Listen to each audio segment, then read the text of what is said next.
Welcome to New Realities. I'm Alan Steinfeld, and I think this is a very important discussion we're going to have with two of the best historians on the history of UFO, the history of disclosure, and we are at a crossroads in the disclosure movement.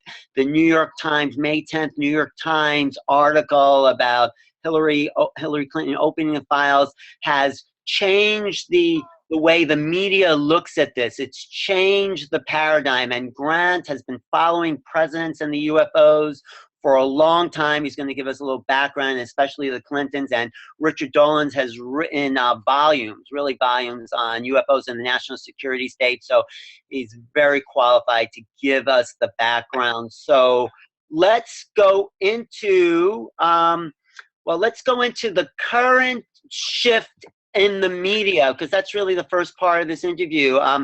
We'll start with Richard, and then Grant, you could jump in. Richard, up until May 10th, 2016, what I recall is the media would laugh. The papers would laugh if you brought up the subject of UFOs. Something happened. What is your opinion of that shift?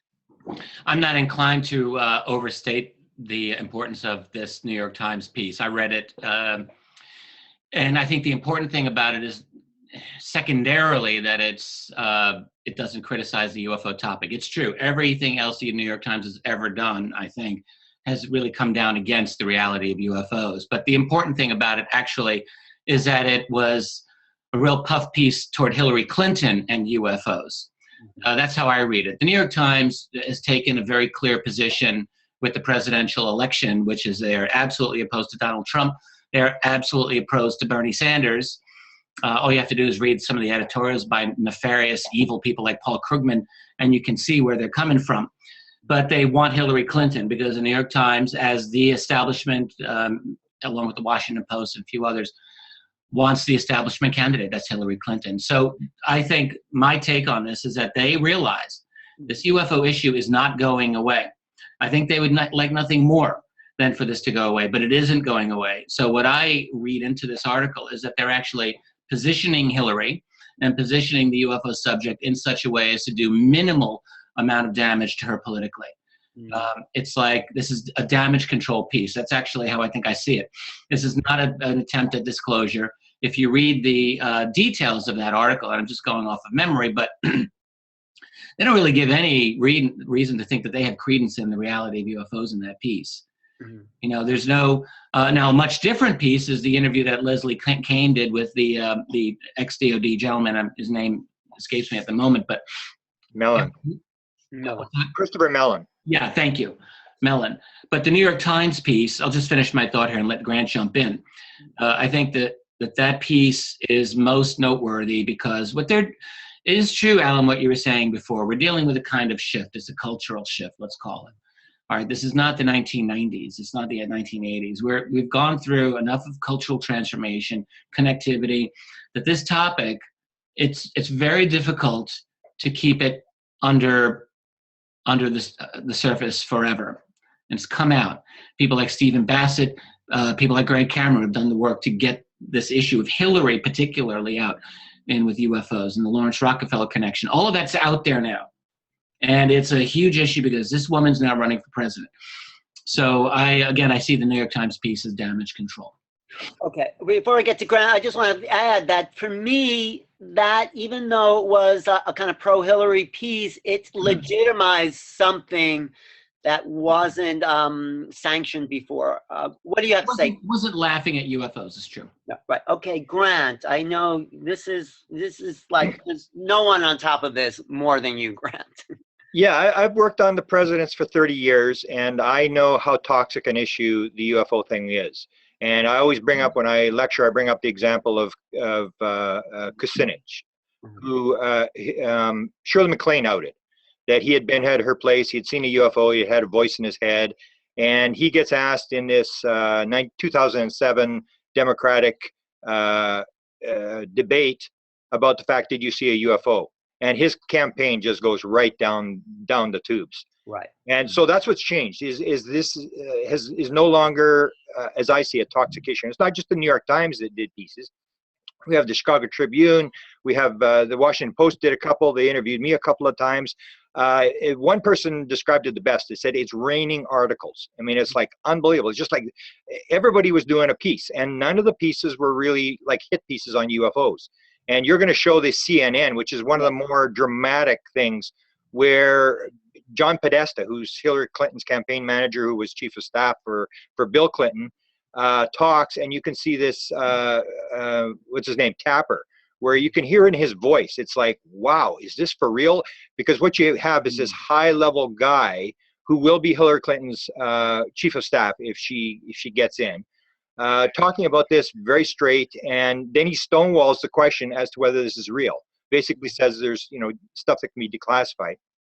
So what I see the New York Times, they sort of saw all these other articles and then decided to do a piece on their own. And the thing was, when they played it straight, and then it all took off, because everybody went, the New York Times did this. And that, I think, is what changed it. And it's no longer a toxic issue. But I have a little presentation where I'll show that Podesta already knew this, because Podesta is behind this whole thing. And Podesta encouraged this question to be asked. So compared to Kucinich in 2007, where his campaign goes down the tubes once he mentions UFOs, Podesta is actually asking reporters to ask Hillary about UFOs. And because this is a multi-billion-dollar campaign that he's running, he knows that this has always been a toxic issue. He had to uphold the issue before he asked Dunham to ask Hillary about the UFOs, the aliens. So he realized before this actually started, where Hillary started to answer questions, that the issue had changed, and that it would not backfire on Hillary, because you could just see it. I mean, if it was 2007 and he brought it up, I mean, he would have ruined the whole campaign, you know, billions of dollars in the whole Democratic campaign on some stupid issue. So he must have known when he brought it up, and that's where the New York Times plays it. And I will actually make a reference to, there's one New York Times reporter that he actually quotes, and he copies a tweet on. And so he's got the in on the New York Times, and there is actually another reporter there that is pro UFO as well. But that's interesting. Like within a span of less than a decade, something has shifted where instead of like ruining a campaign, as in Kucinich, like now people are picking up on it. And let's talk about Podesta, because it all seems to come down to Podesta and his, in a way, a personal agenda. I think maybe a little guess about why he's so much pushing this, because how many UFO voters are there out there? I think, and I don't know if this is true, that perhaps when he was younger or he had some kind of sighting, and this kind of subject really excited him. I don't know if that's true. I'm just guessing. What do you think, Richard? Why is Podesta the guy? Well, I have to confess, I mean, this has been one of the great questions that I have had all year long. Like, why? Everyone knows that John Podesta has been interested in this subject. It's been well known. He's talked about it publicly many times. But now running Hillary Clinton's presidential campaign, this woman who has never discussed this topic, all right, would never touch it.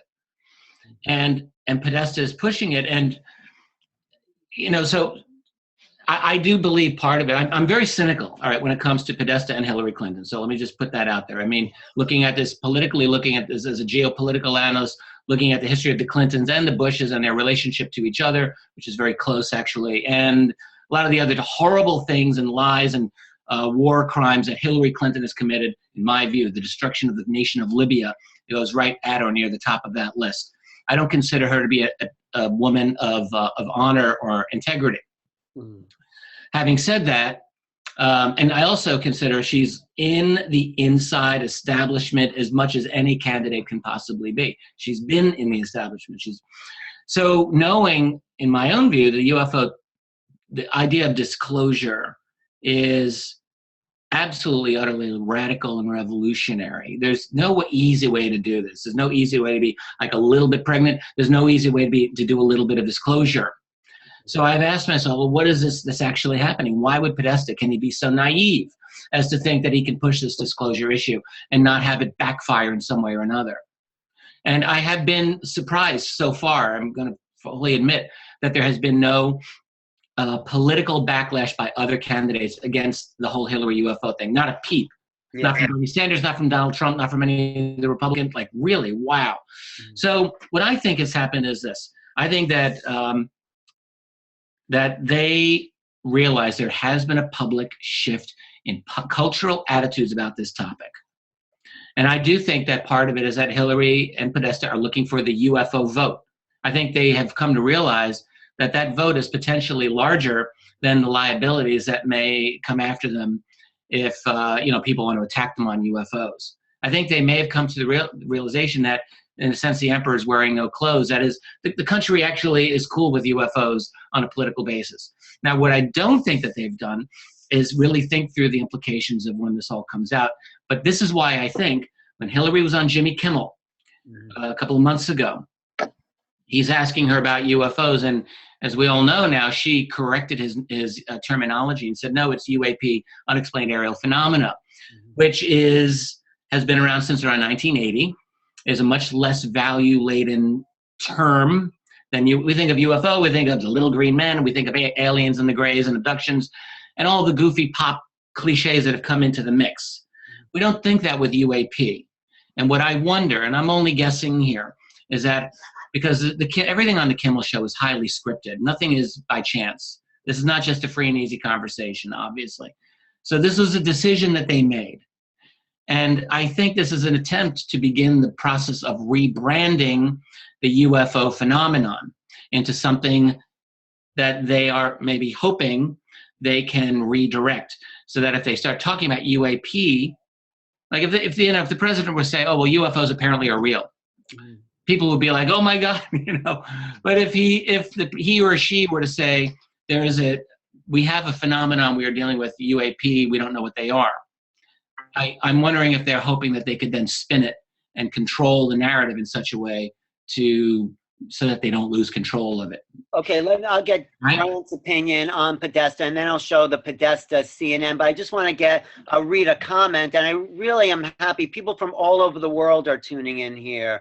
Australia, Canada, California. I mean, we're talking to the world, just to let you know. And someone wrote here that Trump's comment on the Maureen Dowd interview was that it was not his thing. It's not his thing.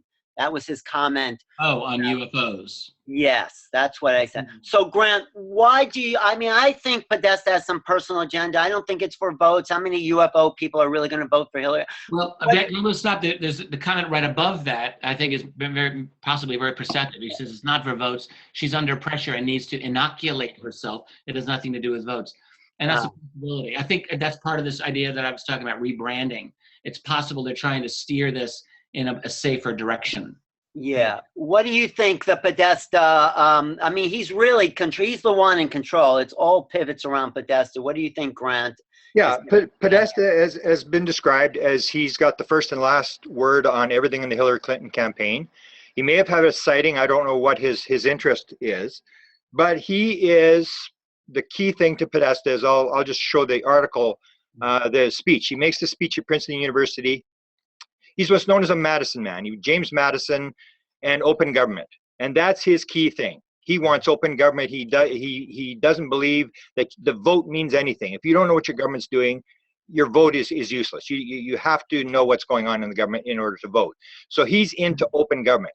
And it's not just UFOs. He came out against Obama when he was in the Obama administration, wrote an op-ed piece for the Washington Post, talking about 4 Americans being killed by drones in the Middle East, and that you have to release this material on the drones as to what we're doing. We can't be killing Americans in the Middle East. So he's taken open issues on a lot of stuff. And he has been pushing this since the Clinton administration. He was one of the key guys, I believe, that was behind 2 executive orders that Bill Clinton did, 1994, where he, with a stroke of a pen, he declassified, I think it was like 10% of all the stuff in the National Archives, all the World War II records.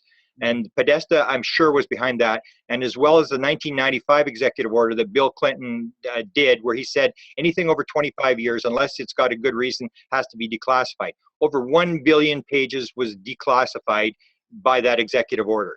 So Podesta has always been an open government guy pushing, and he pushed Bill Clinton for UFOs. He couldn't get anything done there. Bill, for whatever reason, didn't go with it. And according to Tom DeLonge, who's now running around talking about high-level officials, including Podesta, who are talking to him, he says that Podesta told him that he had talked to Obama, and that comes to this famous tweet. So he has tried to get Obama to release, and I believe that this whole thing is Podesta. It's got nothing to do with Hillary. Hillary never brought the subject up. Hillary has answered 4 questions. It was John Podesta who told Leah Dunham to ask her about the aliens. He kept pushing this thing, ask her about the aliens. If this questions hadn't been asked, I say Hillary would never have brought the subject up. It was only because she was asked, and that was Podesta. So Podesta is the key. He's the, as I say, he's the puppet master, and she's just the puppet. Forget about what she says, and it's his idea of open government. And I think he takes sort of a Steve Bassett view that it really doesn't matter what happens. You need open government. You can't sort of second guess open government by saying, well, we can't have open government because something might happen. It really doesn't matter to him what happens. Open government is the bottom line for John Podesta. And if you read his speeches at his alma mater or the one he did at Princeton, he goes through secrecy, and he talks about weighing national security versus unthinking secrecy. He's a big open government guy. He's a Madison guy. Well, that's really interesting, Grant. I just want to ask you, so is he actually a puppet master of Hillary? I mean, she's Oh, yeah. right? I mean, she could just say, no UFOs, I don't want to deal with this. I mean, she's clearly allowing him to direct that. I mean, she must have some kind of complicity, or at least acknowledge, agreement, right?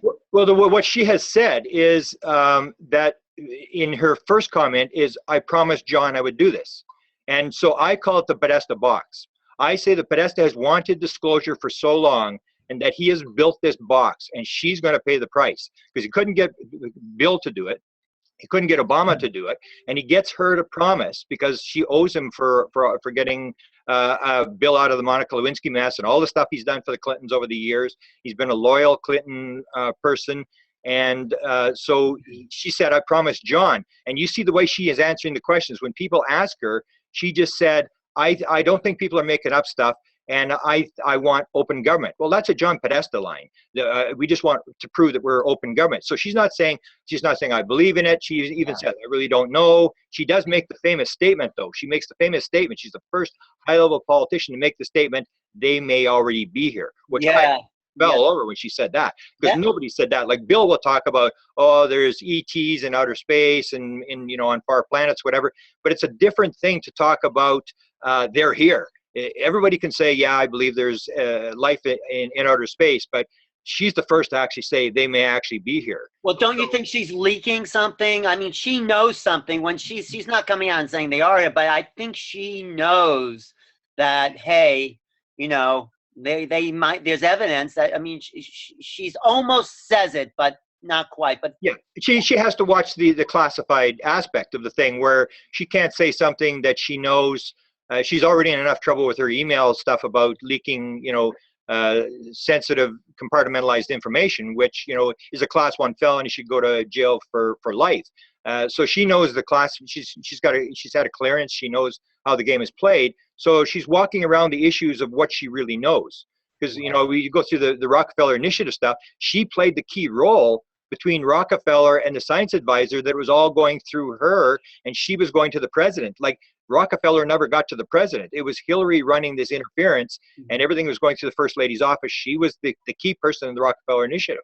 I mean, it seems like she knows. She's not ready to say. Obama knows. If you look at his facial expressions and the whole, what's that guy, Ben, who does the facial analysis? Yeah. Ben Hansen?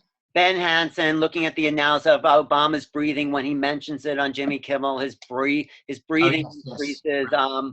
So let's go to that Podesta clip. I just want to make one comment that someone says here. I think something like, it's silly if we're going to make a disclosure about UAPs and not UFOs. He says it's silly to disclose UFOs and not UAPs. Yeah. What do you think that means exactly? I mean, well, the UAP, I think the UAP comes from Leslie Kean. Didn't Leslie Kean use it in her book?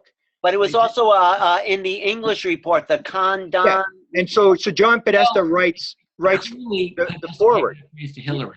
What's that, Richard? Where Hillary got that phrase UAP, I have to assume she got it from Podesta. Podesta's very close with Leslie Kean. Yeah, exactly. That's where it came from.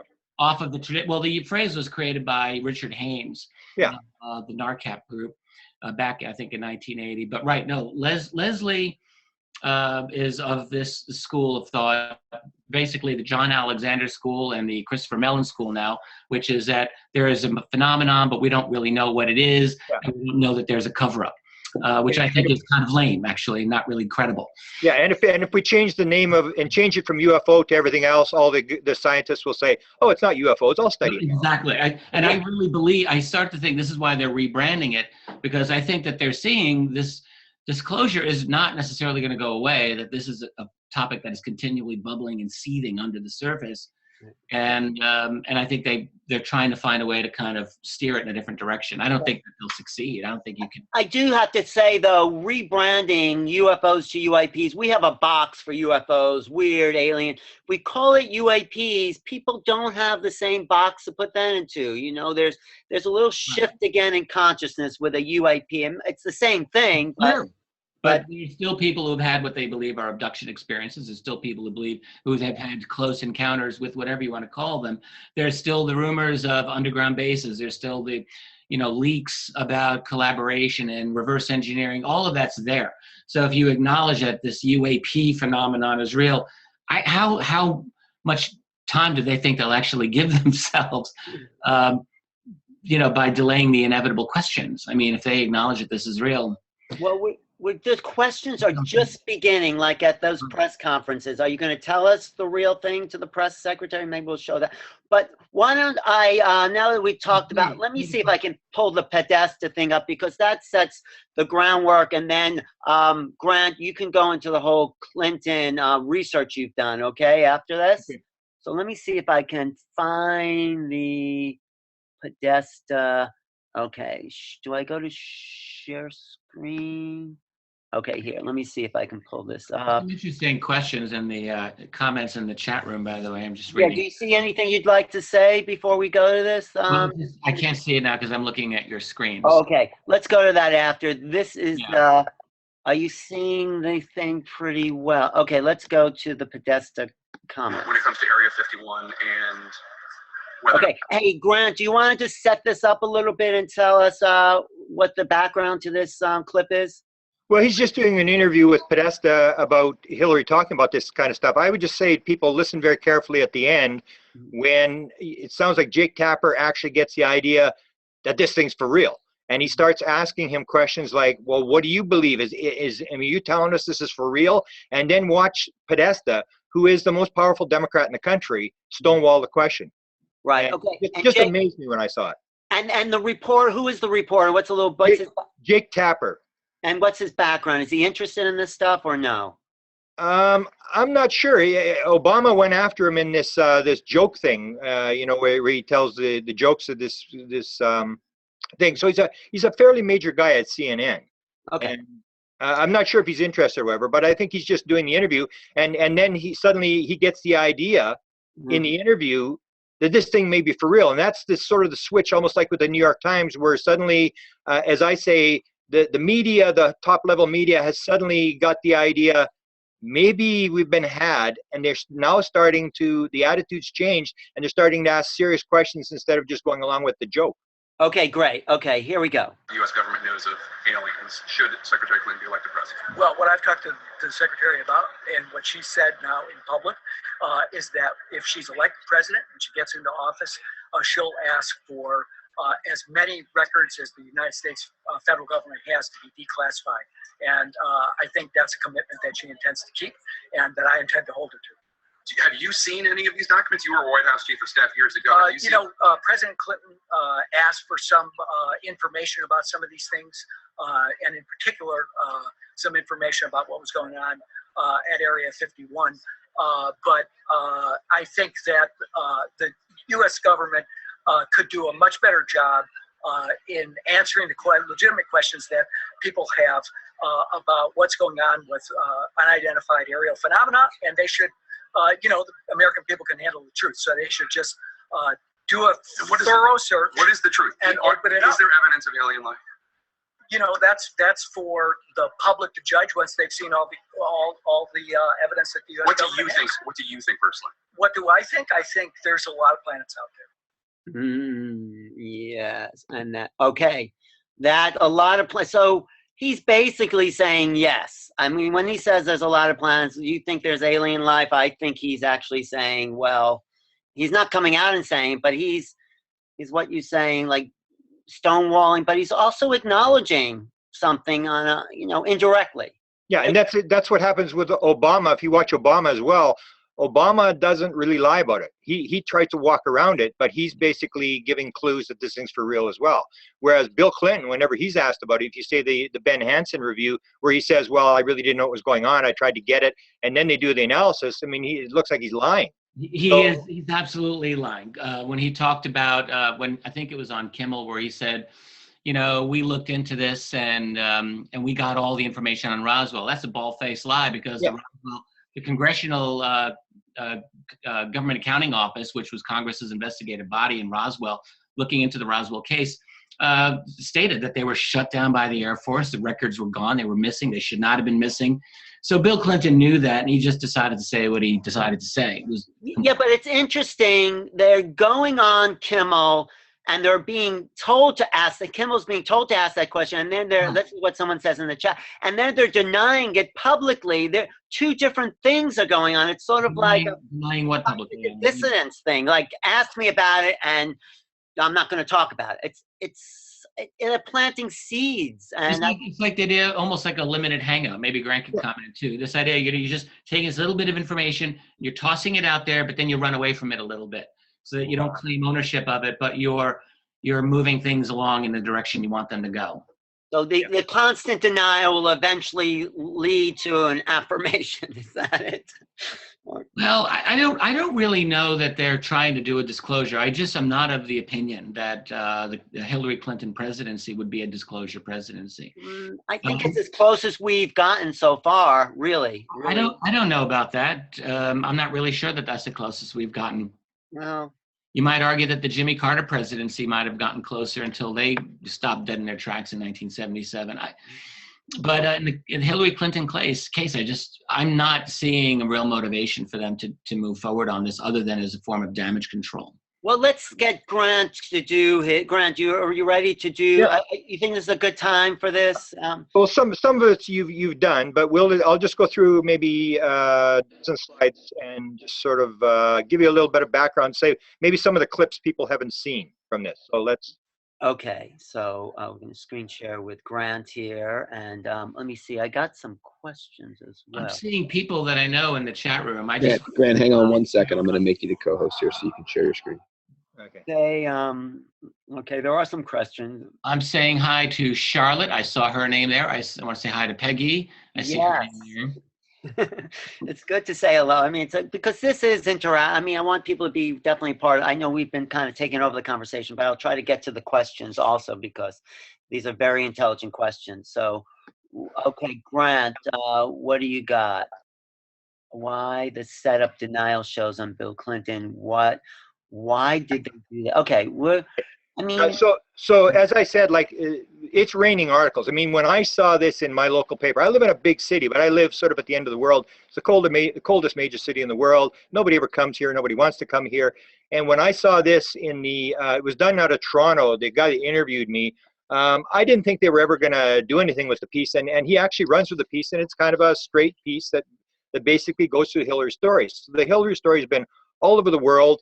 Even the Conway paper said, I mean, they were when his editor saw the reaction they got from around the world to this story, he said, I want you to get more of this stuff. And that's when he asked Kasich and Cruz and Sanders, and he was asking all of them. He didn't ask Trump because Trump didn't come to the office. But this story has just gone around the world, and it's completely different from what it had been even a couple of years ago, 2 years ago. As I said, I believe that this whole thing that is John Podesta, that Hillary Clinton would never have talked about this. It's not something that really interests her. She's interested in being the president. This is something that it was polled, that he believed it was an issue that he wanted out there, and she's sort of the person who's putting it out for him. As I say, when you look at John Podesta to understand him, you got to go and look at his remarks, especially at Princeton University, to understand his mentality. and he really doesn't really care. He believes open government. He doesn't second guess trying to cover stuff up because people might be offended. As he said in the 2002 Sci-Fi News Conference, people should know the truth, and it's the law. And that's basically the bottom line. If you can have a lot of baggage on Hillary Clinton and Bill Clinton, you're not going to find anything on John Podesta. He's a straight shooting guy who doesn't want to be in government. He's got these very high level ideas of how government should work. And he's got a lot of power. His brother runs the big public relations firm that he helped start in Washington. Very, very powerful, very, very influential guy that is basically, I think, the most powerful Democrat there is in the country. This is the tweet that got me going. This is after you got to remember, he put this tweet out on the day he left the Obama administration. And according to Tom DeLonge said that Podesta told him that he had talked to UFOs about Obama and tried to get it disclosed. And so he's sort of covering himself as he leaves the Obama administration. And he says, finally, my biggest failure of 2014, once again, was not securing the disclosure of the UFO files. When I saw this, I knew something was up, because if you're John Podesta, you don't just put out a tweet like this, a high-level guy, because I still consider it to be a toxic issue. So I knew something was on, and it wasn't until Steve Bassett pointed out that he had copied this thing to the New York Times, to Marie Dowd at the New York Times, and I could never figure out why would he copy Marie Dowd. And when I found out, then I realized that this is a carefully orchestrated thing by Podesta. This was just not something he just flipped off. He's got this sort of planned. He's behind the scenes. And the thing with Marie Dowd, in 1997, Bill Clinton got the Roswell report done. Rockefeller wanted the Roswell looked into, they did it. It came back and it said it didn't talk about the bodies. And so Clinton goes to Belfast and he openly confronts the Air Force and he says, if they recovered bodies, they didn't tell me about it, and I want to know. So in 1997, they do a second, Air Force does a second Roswell report. And it was in that one they said, in 1953, we dropped these 6-foot-tall wooden dummies with Air Force uniforms and parachutes, and people confused them with 1947 4-foot-tall gray aliens. Now, when that story broke, Marie Dowd at the New York Times writes this article called "We're Not Alone." And the article basically says, this proves that this is for real. This is the stupidest thing I have ever heard. And this basically shows that there's some truth to this. They wouldn't put out this stupid story. And so that's why John Podesta copies Marie Dowd, because she's sort of a supporter, which I didn't know until this. Wait. So then... Yeah. So then I'm wondering, can I just ask you one thing? Do you think Podesta purposely sent that tweet about not opening the files as planting a seed? Like, he never intended it to open the files on UFOs when he was working with Obama, but he sent that out as a kind of way of preparing the ground. You know, it's in a kind of a manipulation of thought. Or did he really mean that? Well, no, I think he actually meant that. He had tried, and because the Washington Post had done an article when he came into the Obama administration, they wrote a piece about him and said, now because I was doing the FOIA stuff, and they said, now everything that Podesta writes to Obama on UFOs and X-Files is going to be FOIA. So I think he's sort of just covering himself, saying, I'm putting myself on the record here. I talked to Obama. I couldn't get it done. And this is just putting it on the record that I talked to Obama about it and I couldn't get it released. So he knows I'm going to file FOIs. He knows a lot of people are going to be looking at his records when he leaves. And the obvious question is going to be, did he ever talk to Barack Obama about UFOs? Let's see all the correspondence and this sort of stuff. So he's just sort of covering himself. Who's Lena Dunham? Leah Dunham. Well, this is what happens in October. So I realized something's going on. I have this long conversation with Steve Bassett that Podesta's up to something. Something's going on. So in September of last year, that's when Leah Dunham does this interview, a video interview with Hillary's talking about she's going to run for president. So she does this interview with Hillary, but they don't talk about UFOs. So Podesta makes this tweet. He says, next time, ask her about the aliens. And he puts double exclamation marks after this thing. So he basically is saying, and this is where I say it had to be pulled, he would not put $1 billion campaign on the line with an issue that is toxic, that would sink Hillary Clinton in a couple of seconds about talking about aliens.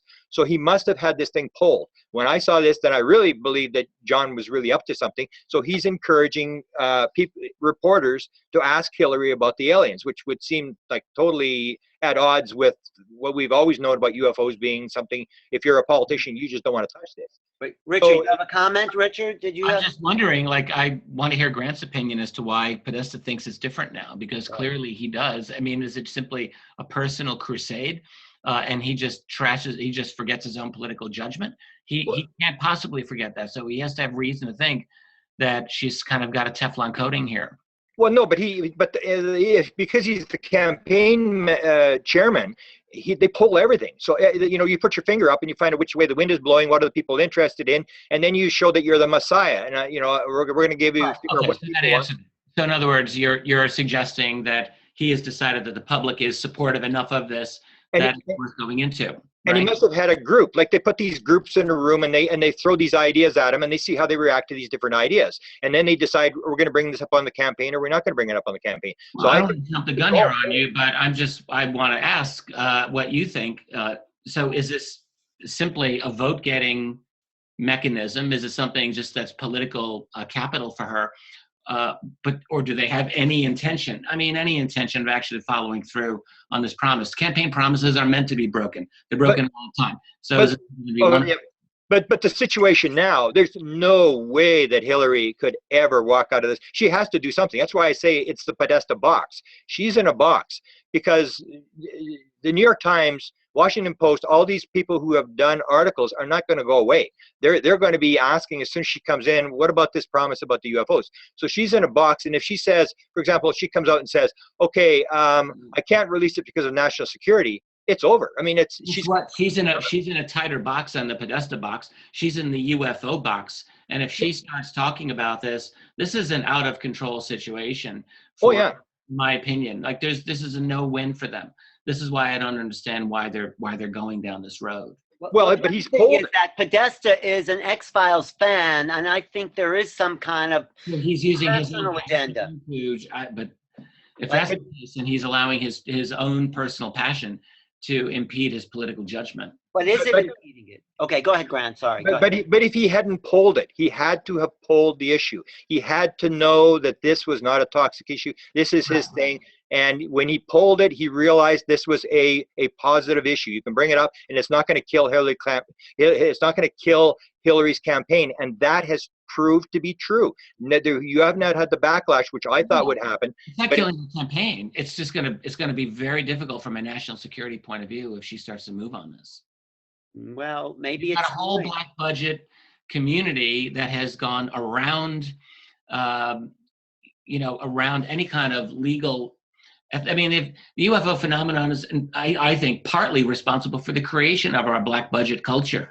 If she starts to investigate this and she comes out with some kind of confirmation about this reality, whether she calls it UAP or UFO, does anyone think that there's not going to be follow-up questions like, holy crap, how long have you been hiding this from us? Exactly. What is this secrecy? The whole thing just gets opened up.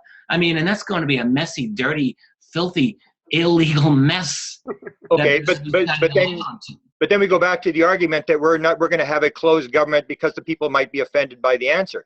Well, John Podesta, I don't think really cares. He says open government. He's a Madison guy. He's an open government guy. I get that, but it is going to be messy. You even write about that in your book, AD. It's going to be messy for a little while. But I've never supported the idea that there would be a voluntary disclosure. Oh, okay. I didn't believe it, but I believe it now. I don't think they're even going to get to Hillary. There's no way you can keep this story going for 6 months.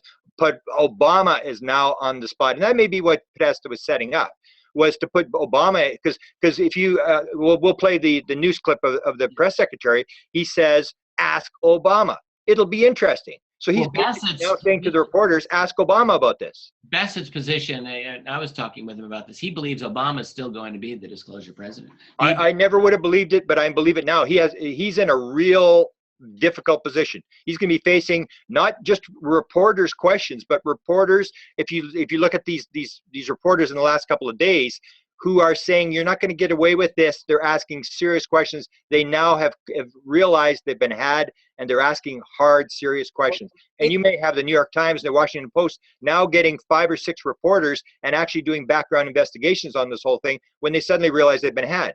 Will Obama do it before the election or after the election? I think that's an interesting strategy either way. But it's unraveling. He has no choice. He has to start answering the questions. It's almost like he has no choice. It's going to unravel itself. That they're going to have, like, you know, a couple hundred reporters standing on the White House lawn waiting for interviews because they suddenly realize this is a real story. Have any of these reporters been asking Obama about UFOs? I'm not aware that that's happened yet. Well, they asked the press secretary, and the press secretary said there's some, well, I'll probably play a clip in a second. Yeah. There's some questions that even the press secretary doesn't have the need to know. He says Barack Obama has indicated he has information on this material. Ask him. And so he's basically saying, ask the president. So the president hasn't had a news conference. That's going to be interesting. The very next news conference that the president has in the White House, this question's coming. I can almost guarantee it. Well, especially with headlines like this. I mean, Obama may hand it off to Clinton. Clinton promises to investigate UFOs. She's out about this. Obama's still kind of keeping quiet, telling that little girl on the Ellen show, no, we don't know for sure. So he may be setting Hillary up to be the disclosure president. I mean, that. But can he do that for 6 months or till the election? I don't think he can. I think why would he give it to Hillary when he can't do it himself? I mean, if he really has the opportunity to do it. The problem is, look, Obama and Hillary are both themselves puppets. They are not independent actors, never have been. Obama is a sales rep for Brand America. That's my take on it. So I don't really think he's going to act independently. He will disclose if the people above him and the people within the national security community who've got the clearance above him allow him to do it. I don't really think he's going to do it otherwise. I don't think this is a presidential decision. I just don't. There may be tools in the process, but I just don't see that Obama's really going to have the ability. I don't think he has any choice. I think he's going to be under so many questions. This thing has changed in the last couple of days. It is no longer we're going to sit there and wait for someone to make a disclosure. They're waiting for the president. The woman said, "You are not going to get away with this." I mean, they basically said it. Yes. They're on the warpath. They're asking questions now. But why? I mean, so you want to finish the Hillary Clinton kind of slideshow here? And this interview was really good, and we'll show. I think I can find the clip of this, but tell us what you're going to say about this Breakfast Club. Okay, I've got the audio here, but this is. I just got a call of this guy, Charlemagne. He's in New York City. The Breakfast Club, a big morning talk show, and this guy's been. He says he's had a flying saucer sighting. He's been abducted twice. This girl on the right-hand side, she jumps in and says, "Oh, he's got marks on his body." And Hillary's taken this like, you know, doesn't even flinch when he's talking about this. And well, I have to say, in the video, Hillary actually looks concerned when he says he may have been abducted. She goes, you know, she's startled for a second, and like she's believing this. And I'm sure it's not the first time she's heard this. She doesn't seem shocked at all, but she seems concerned. She really does. Like, oh my God, here's someone who really has been taken by aliens. Yeah, but she goes along with the whole thing, and she basically talks about the open government. I wonder if the video will hang on. Yeah, let's see if we can get the video, because I think the video will okay, the audio, but you'll see like she. Go ahead. He actually got South Carolina. And he has some marks on his shins from them. I think I've been abducted, but are you going to tell the truth about it? No. She promised. I did. Oh yeah. No, these are two separate issues. You definitely are coming. The White House. I have said I want to open the files as much as we can. I mean, if there's some huge national security thing and I can't get agreement to open them, I won't. But I do want to open them because I'm interested. You believe? I don't know. I want to see what the information shows, right? But there are enough stories out there that I don't think everybody is just sitting, you know, in their kitchen making them up. I think that people see things. What they see, I don't know. Yeah. But we've got to try to, you know, give people information. I believe in that. What about ghosts? You believe in ghosts? All right. I believe in spirits. Next to Santa I'm just wondering. Forget that. That's ridiculous. But this guy. This is a clip now of the May the 11th, the day after the New York Times. This is the question, and this is the Associated Press. This is not just some little guy. This is Associated Press asking this question about the New York Times article, and it's a serious question. You saw that New York Times story yesterday about Mrs. Clinton promising to get to the bottom of the UFO and Area 51 conspiracies. And I wondered if the president would like to beat her to the punch by, showing his degree of transparency on this issue, which is of concern to a lot of Americans. Yeah. I have to admit that I don't have a tab in my briefing book for Area 51 today. Or a joke. Or a joke. Maybe it has. Part of a grand conspiracy. I'm not aware of any plans the president has to make public any information about this, but He's gotten to the bottom of it. well, I know that he has joked publicly before about one of the benefits of the presidency is having access to that information. I don't know whether or not he has availed himself of that opportunity, but if we have more on this, we'll let you know. At night, under cover of darkness. Potentially. I think that guy's really in the dark. I think the press secretary really doesn't know. I don't think he's covering for Obama. I think Obama knows. That's my impression of that guy. He doesn't know much. What do you think, Richard? Well, the United government has some of the worst people representing themselves in the press in its history. The State Department probably takes the cake for the most incompetent idiots who don't really know what they're talking about and who lie shamelessly to the press. This man, it seems to me he just blew off the question and did everything possible not to answer it. Well, what about the Associated Press reporter? That guy is taking it seriously, like a lot of It was interesting. Yeah, I mean, I think, Grant is right. I think you're right. I think what we're seeing is a very slow kind of, because this topic has always been there. Before the internet, before the web, I think that the establishment was able very successfully to keep it sort of tamped down. And it's more and more difficult to do that. There has been too much excellent research by people like Grant and by other people to get some of this information available, and it's now getting a little bit of forward momentum. So the establishment has to deal with it, and we're seeing belatedly, whereas the Associated Press 20 years ago, this information was still all there, but they're starting now very late in the game to get on the ball and ask some of these questions, and I do think we're going to see more of this. And so, well, Grant, so go ahead, finish the Okay. presentation, but I want to also know your, how's this going to play out in the public also, but what were you going to say? Okay. What's significant about this is the fact that we've had 3 questions in the last week and a half. The question before that was 1997 with Webster Hubble. And Deborah Orrin, who told the story of asking the question, that same thing, walked around it, made a joke. She asked a follow-up question. The Clinton's press secretary walked around it with a denial. Not going to talk about what private people write in their private books. And she was interviewed later, and she said, I sat there and waited for the rest of the White House press corps to give me some support and ask another question, and they all rolled over and played dead. The time before that was January of 1954. That a question was asked in the White House to the White House press secretary about the serious thing about, does the president know what's going on here? This is where it's changed. I mean, this is like every 20 years you get a question, and now suddenly you have 3 in a week, and they basically are waiting now for Obama. And the woman says to this guy, "You're not going to get away with this." This is where the attitude has changed, and you have this thing where he says, "I know that Obama has joked publicly before about the advantages of the presidency of having that kind of information."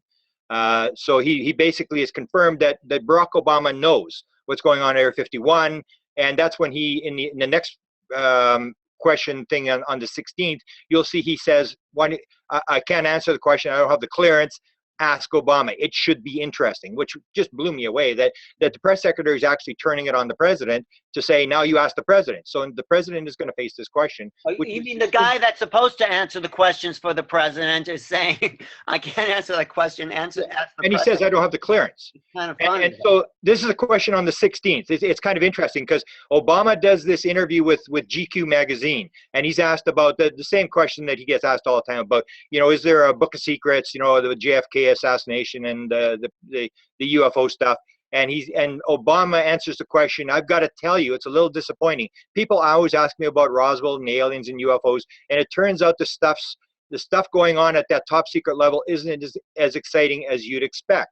So here's Obama actually making a confirmation that this thing's for real, that there is this top secret. He doesn't say, well, there's no UFOs or whatever. He says it's just not as interesting as you think it is. So this reporter on the 16th actually brings up this quote from Obama, and she says, are you going to make this public?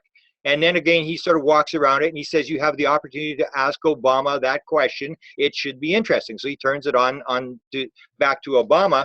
And then, of course, the question comes again. And then they go to the Roswell thing. And she actually goes after him because he starts to drink from his cup. And she says, look, you're doing the dance at the podium. Look, you're drinking. And so he's under attack. This is not a joke anymore. And then she said, are you keeping quiet because of national security? I think that there's more beyond this. Seriously, you need to answer this. So this is where the attitude has changed. They're not joking around anymore.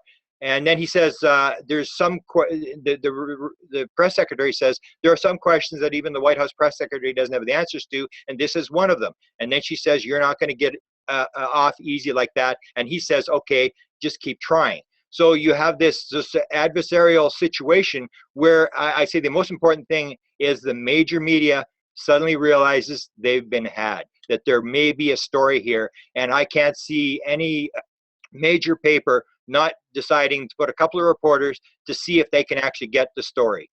Right, because the paper that gets the real story, it's going to be huge for whoever comes out with that. I mean, yeah. And this is one thing that sort of changed me. This is this whole idea about how Podesta sets it up. I'll do that in a second. But this idea that this is Aftergood from the Federation of American Scientists, who says the president is the one who establishes the security clearance system by executive order. And that was something that I always made the mistake that everybody did, is that all the security stuff is done by law, and that the president has a security clearance, and that he doesn't have the necessary security clearances. And it's not the fact. It's not done by law. Issue with this, so I'm not really sure that I think that's a truthful statement by Aftergood. I don't think that that's actually, because there have been several studies over the years of special access programs. One that I recall distinctly, a very astute one written by Bill Sweetman, aerospace journalist, who did in 2000, this is a while back, a very detailed study of special access programs, black budget, and pointing out that in his analysis, these programs, which are squirreled away, you know, and some of them are unacknowledged special access programs, yeah. That the security protocols are established by the program manager, who often is not even a military DoD person, but rather a private contractor who may be running. In other words, they create their own classification system unique to those particular special access programs.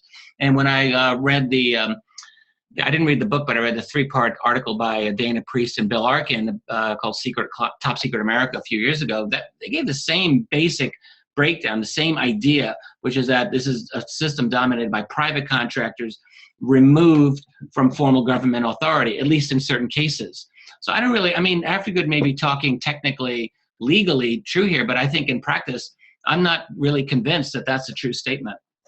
Okay, I would disagree. I would say that the president, if you look back at how security clearances are done, it was started by Eisenhower or by Roosevelt in 1940, and that all clearances are done by executive order.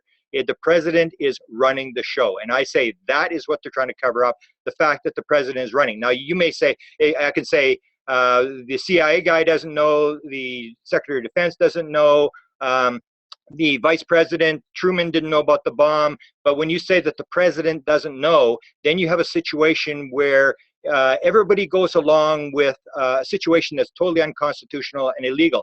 And if you take a look at Trump now, the reason that the main Republican guys aren't backing him is because they say that what he is proposing to do is illegal and unconstitutional. And I bring up an example of Bush when in 2004, when Bush did this thing with the turning the satellites to find terrorists inside the United States, the Attorney General tendered his resignation. He refused to sign it to be legal. The Assistant Attorney General refused to sign it. The FBI director resigned. 12 people in the Justice Department resigned and said, "We don't care if he's the president. It's illegal. We're not going to do it." And I say that the reason that this thing is been maintained by 13 presidents, and they've all done the same thing, is that everybody at the top believes it's legal and constitutional. I say if everybody got the idea that the president wasn't really running the show and that he was just sort of a puppet, people would walk. People are constitutionally. Grant. I mean, these presidents are selected. They're not really truly elected. They're selected, and they are brought in. Bill Clinton was the protege of Pamela Harriman, back in the day. He was brought into a Bilderberg meeting in 1991. He was a made man, like in Goodfellas, like in the Mafia. They bring you in when they know you're on board with the program, and then you are allowed to become president. This is how it is with all of them. I don't really think.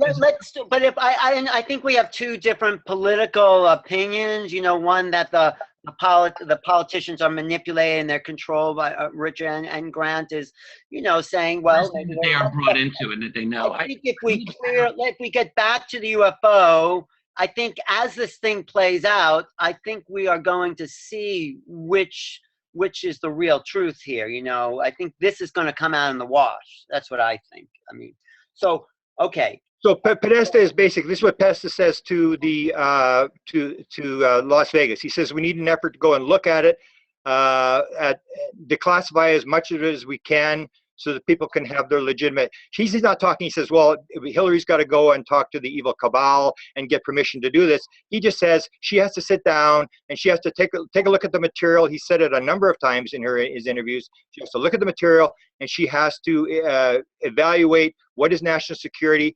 And Hillary even talks about it, if I can get agreement. So she's not talking about, going to the cabal and getting permission to do this. They're basically saying the president has, as with Bill Clinton, declassifying in 1995 or all the stuff in 1994 at the stroke of a pen, because he runs the classification, the security. He can, at the stroke of a pen, declassify whatever he wants. He can ask for whatever he wants. I maintain the president does not have a security clearance. He doesn't need a security clearance. He can see whatever he wants. And you and I are fighting this thing. We're not going along with it. And I say that people at high levels in government, if they knew that it was unconstitutional, that they were all just puppets, somebody would walk. Nobody has walked. They're all just playing the game because they believe this is being done legally. Yeah, but Bill Clinton does acknowledge, I think it's on the Jimmy Kimmel show, or maybe it's that Hong Kong interview, he said maybe there's some career people who just kept secrets. That's the cover story.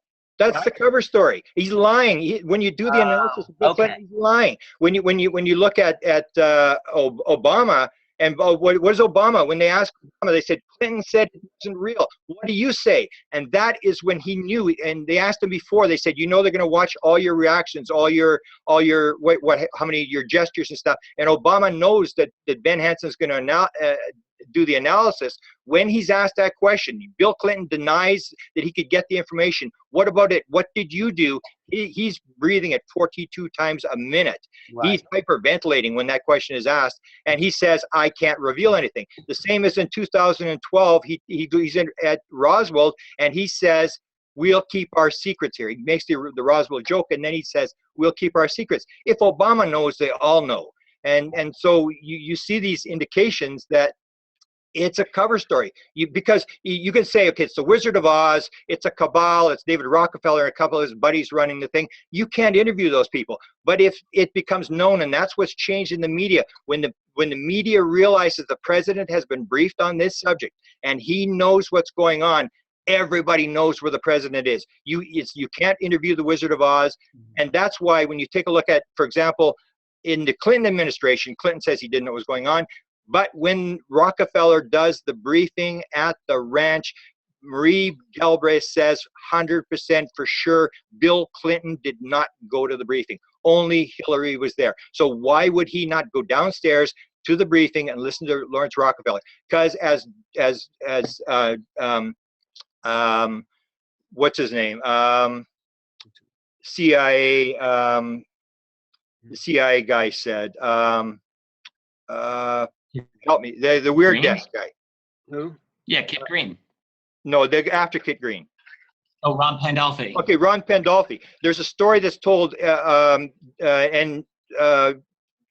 Dan Smith told it. I got him asked to be asked a question on Coast to Coast, and this is on his website, that he wanted Bush to get a briefing. He wanted Podesta to do a briefing of George Bush.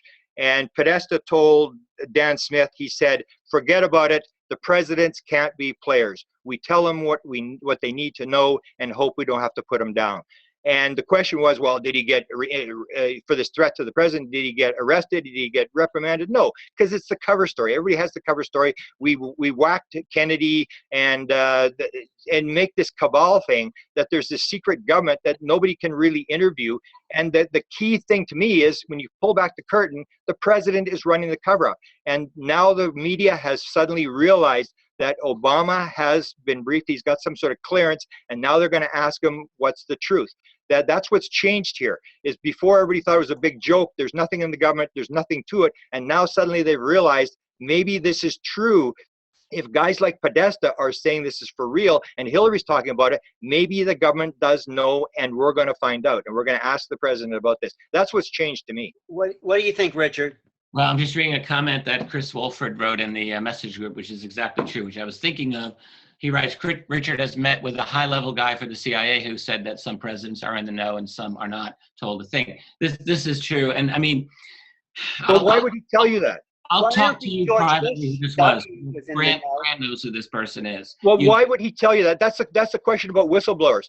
If Hillary Clinton is under investigation now for 4 emails that may have leaked above top secret special access stuff, that's a class 1 felony, life in prison, why would some CIA guy come out and tell you about the top secret? I mean, it's like Greer had the statement that there was CIA guys in the early days of the Clinton thing were flying from Washington, coming down to North Carolina to tell him the story.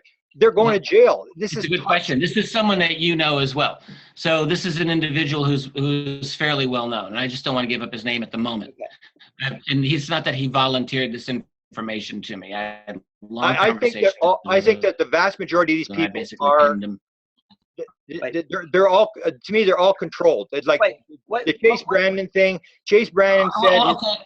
Wait, I want to hear what Richard was going to say. Go ahead, Richard. Say about that guy that you want to give the name. Well, first of all, just backing away from a second here, because I don't want this to get heated. The thing is, when you look at presidential policy in general, forget UFOs for a moment, it is really not difficult, in my view, to see that a president is not someone who really formulates these policies. All right. Most geopolitical policy, most neoliberal, most neoconservative policy, that is most war policy and most globalization policy, does not originate with the president. These are larger than the White House. They are larger than any US president. All right. And this, I think, is also true with the UFO topic, that this is bigger than the president. So no, I don't think it's true that the president is simply running it. Now, I may agree with you that the president is briefed. Maybe that's possible. But I don't therefore think it's possible or likely that the president then has authority to do much about this. This is my guess. I don't know. I admit that I don't know. It does look like Obama knows something that he's not saying. Hillary knows something she's not saying. Bill Clinton knows something. Podesta definitely knows something. So let's move forward. And, we have 2 different political points of view, which, some people say there's a cabal, some people say it's the president, but it does come down to how is this whole thing going to play out? So Grant, if we keep going forward with the way the politics and the leaks are moving, how do you see the disclosure event, because it will be an event, really playing out here? As I explained, I say that Obama is going to be under tremendous pressure, serious questions. The media, major media has realized they've been had, and it could unravel in a couple of weeks. This is moving very, very fast. Nobody's playing around anymore. I don't think it's going to be, they can't control anything, and that's what's going to happen with disclosure. It will always, when the disclosure does come in even 1%, it starts to unravel, because you can't just, for Stanton Friedman used to say, just say there's UFOs and we're not going to talk about the rest. That's not going to happen. So it's going to unravel, but it's unraveling right now. But do you think at some point Obama's going to get an evening address to the people and say, I have news, I mean, how's that actually, what do you think? I mean, who knows what it's really going to look like, but what do you think could be the way, hypothesize the unfoldment of this? Well, as it leads up to Election Day, even. To me, it looks like a Watergate type thing. What do you mean? What, like the congressional hearings, or? Well, where it sort of unravels very fast, where he's under pressure to say something, where the questions intensify, the number of investigations intensify. To me, it's unraveling. It's like a Watergate type thing, where, oh, there's nothing to it, we didn't break in and stuff, and people start to realize, well, no, maybe there's a truth to the story, and people are starting to look into it. That's what's changed. And what do you think, Richard? Because something is snowballing here in a way. That's why this is historic. That's why this conversation, I think, is so important. We are in a new zone, a new world, and we have not gone down this road before, and it's really exciting. So go ahead. What do you think is how it's going to unfold here? No, and here's why I actually I totally agree with Grant and yourself. I mean, I think we could be at a tipping point. And it's shocking to me. Like, I would not have expected it. I guess in theory, I would say that I've expected, over the last decade, that I used to say just theoretically, because I do think we're in a very tumultuous era, and that things are likely to happen in such an era. And indeed, it's quite possible that we've reached a kind of critical mass around now in which things are happening. And Grant's right. I mean, the news media coverage is a little bit different.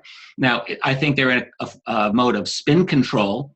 I think it's a mode of rebranding and so forth. But I do think it's very possible that what we're seeing is a recognition that they've got to deal with this. But here's the problem is, like, I don't think there's any easy way to deal with this. I think that the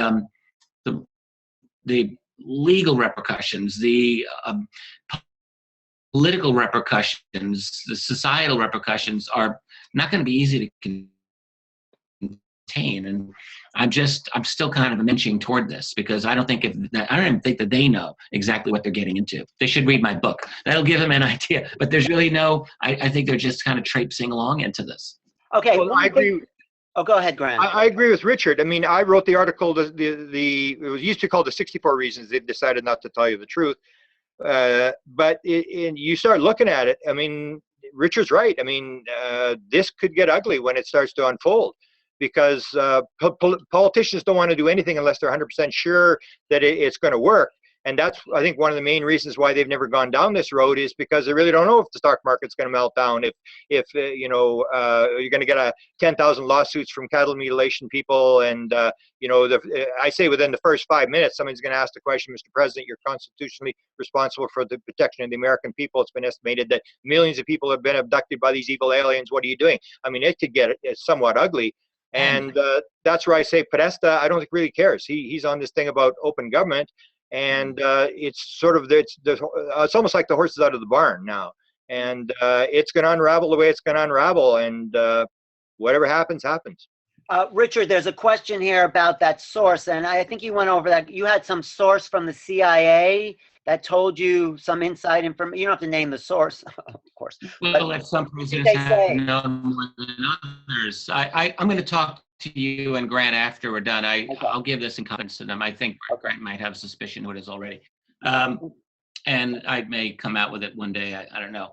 But what I wanted to say was, much earlier in the chat, I monitored a little bit, and someone mentioned Blue Beam and the idea of an ET false flag scenario used to justify kind of global fascism.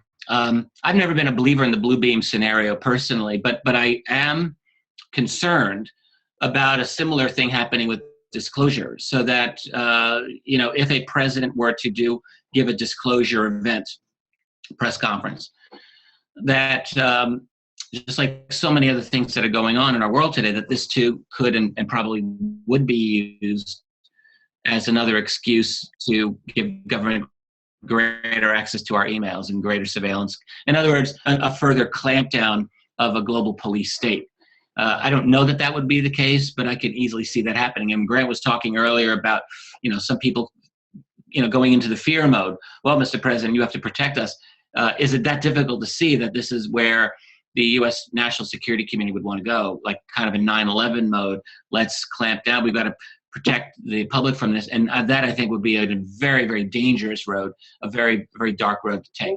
Isn't that sort of what she says about national security? If it doesn't compromise national security, this obviously is an infringement on national security. That's exactly what you're saying. Like, this comes out, the people are going to be very insecure.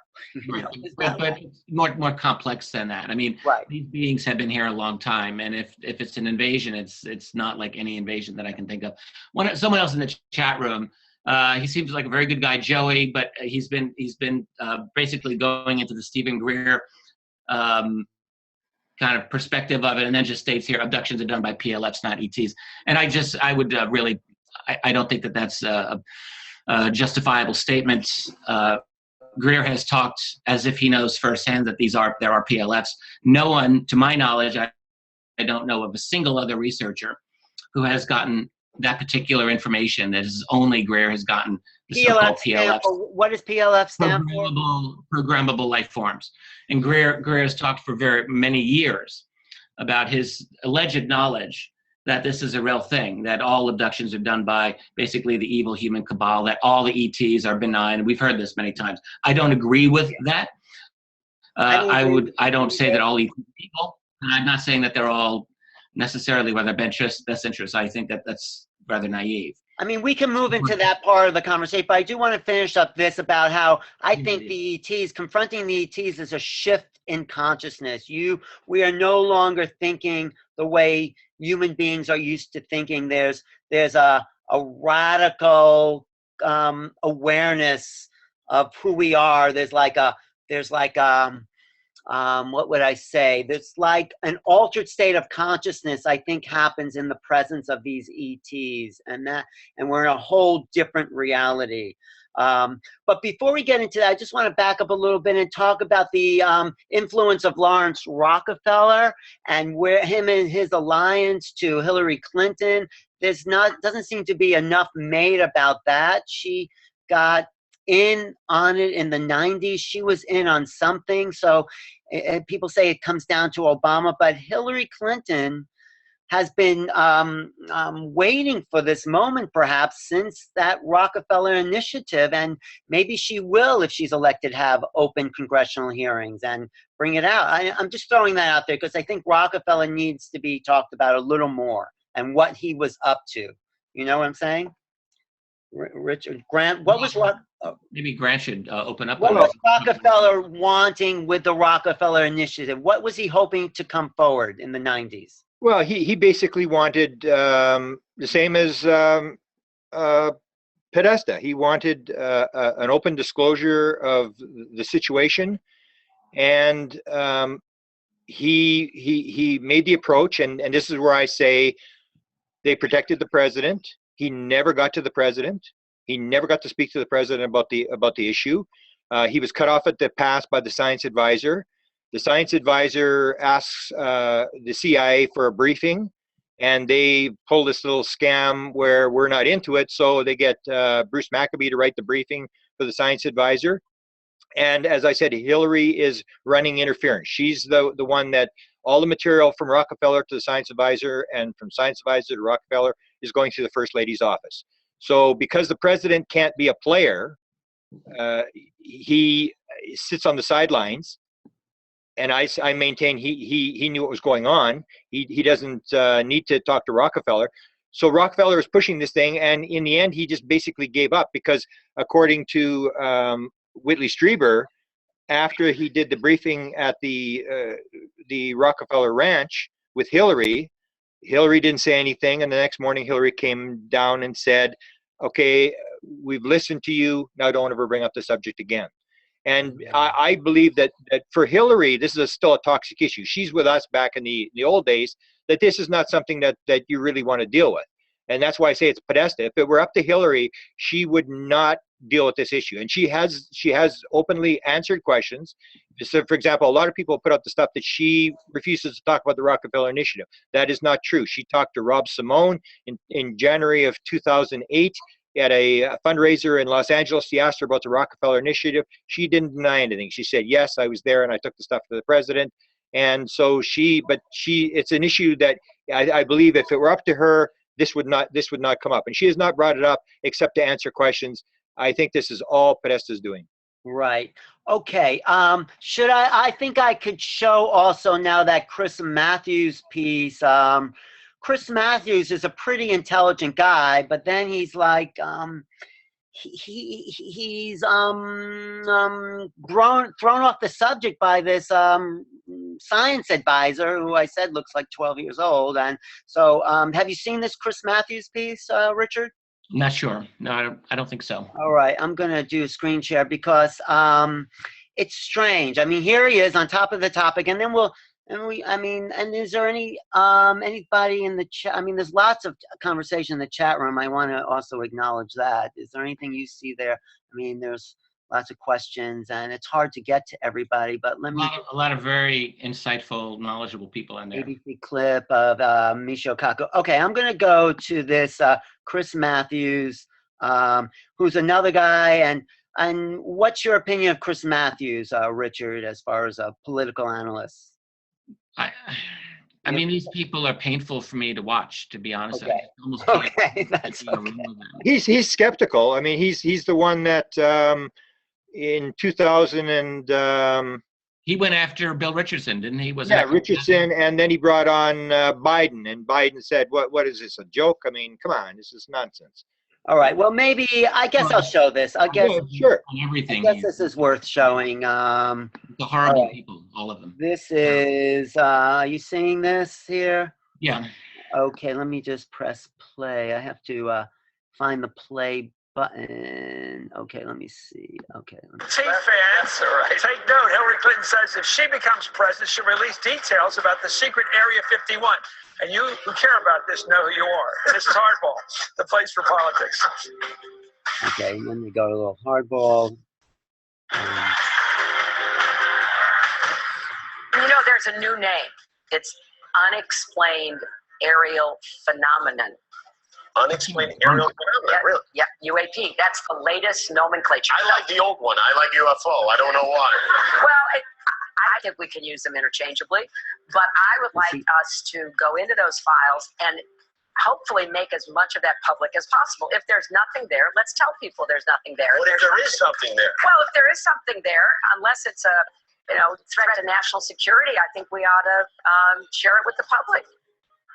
Well, it's Hillary Clinton on Jimmy Kimmel saying that if she were president, she would like to release information on Area 51, that Air Force Base in Nevada. Some people believe stores classified government files on UFOs. Amy Chosniak of the New York Times writes that, quote, Mrs. Clinton has vowed that barring any threats to national security, she would open up government files on the subject, a shift from President Obama, who typically dismisses the topic as a joke. Her position has elated UFO enthusiasts who have declared Mrs. Clinton the first ET candidate. That's their quote. That's Stephen campaign chairman and her husband's former advisor, John Podesta, an X-Files fanatic, according to the Times, has pushed for the disclosure of this information for years. I think it's time to open the books on questions that have remained in the dark, on the question of government investigations of UFOs. It's time to find out what the truth really is that's out there. We ought to do it really because it's right. We ought to do it because the American people, quite frankly, can handle the truth. And we ought to do it because it's the law.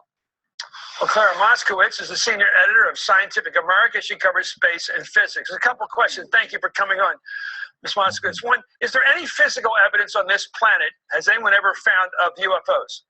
Look, I'd be the first to admit it if there was, but no, there's absolutely no reason to think aliens have been here. No evidence of spaceships, of flying saucers, ETs of any kind. None. It's never been discovered or detected or claimed. Absolutely not. I mean, take Area 51. Okay, we know that that's where the government tests experimental aircraft. So if people have seen weird-looking aircraft flying around, it seems perfectly reasonable. All of the claimed evidence can be explained in perfectly logical, normal ways like that. Let me ask you about the other question I have, which is to do with communication. We've all seen the Jodie Foster, not everybody, I see everything, I guess, the Jodie Foster movie, Contact. Have we, in our efforts to try to offer up the chance to have some foreign intelligence respond to us, ever gotten a response to those broadcasts, those transmissions?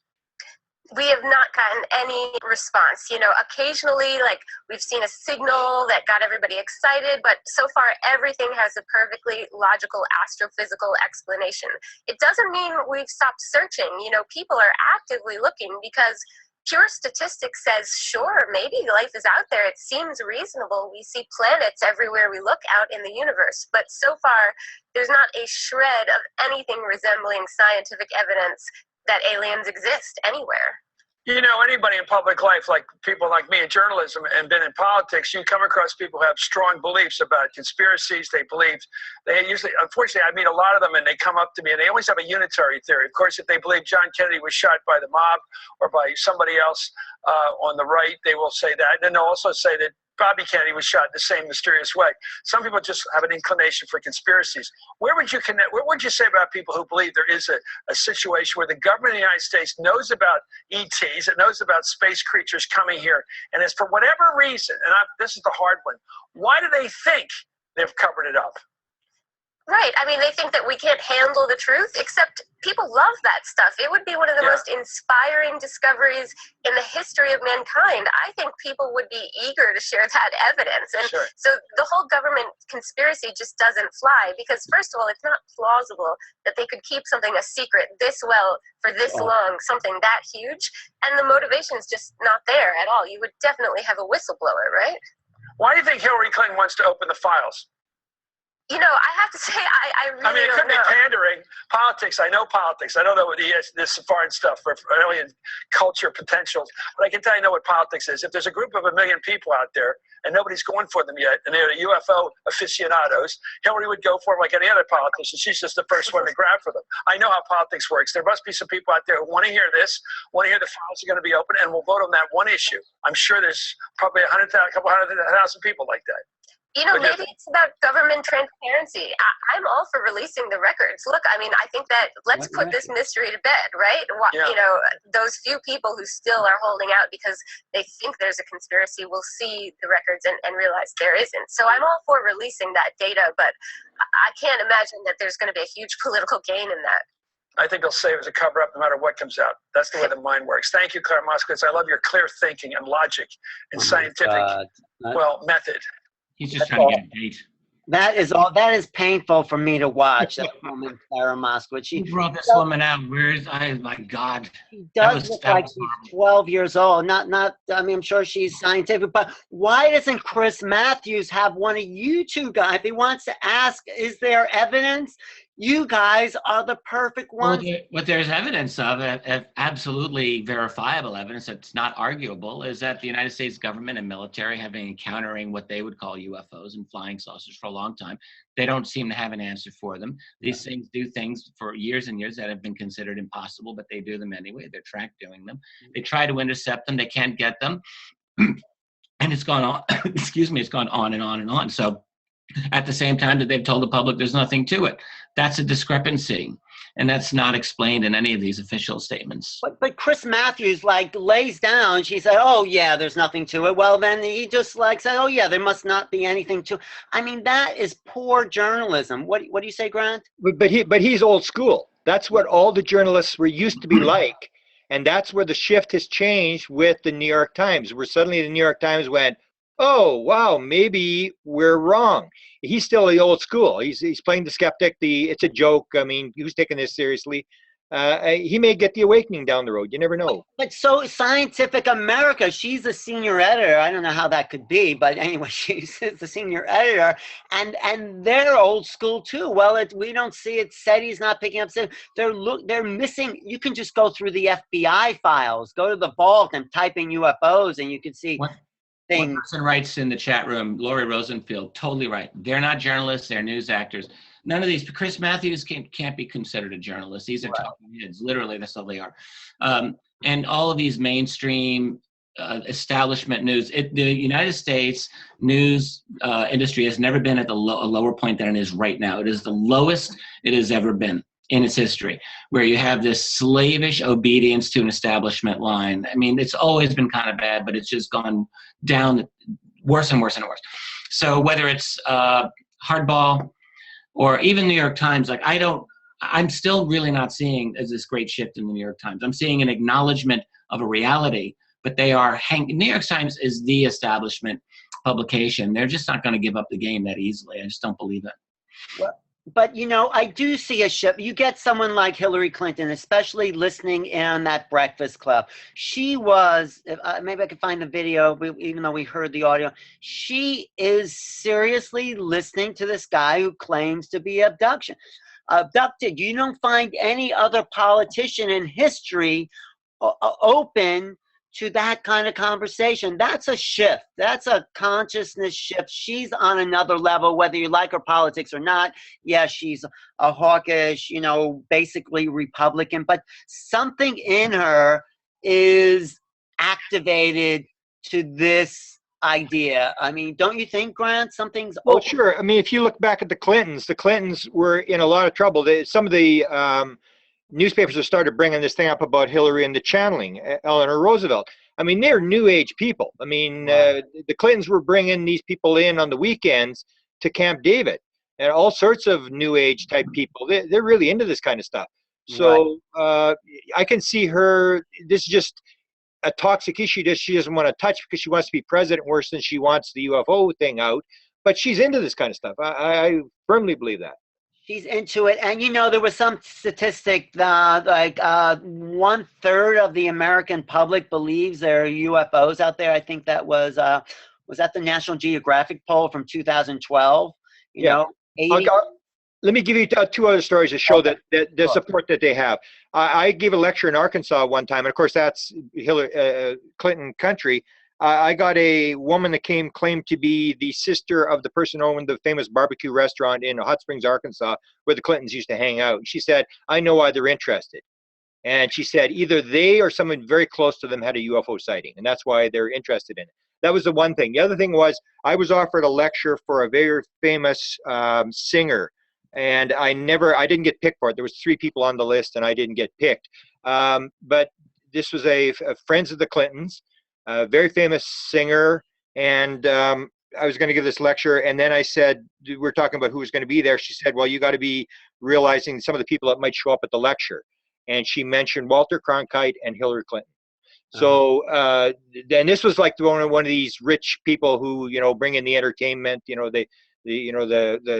for the afternoon. Was this a UFO lecture, you're saying? Yeah, a UFO lecture. Oh. And this singer was just into UFOs, but Hillary Clinton was one of the people I was told might show up at the lecture.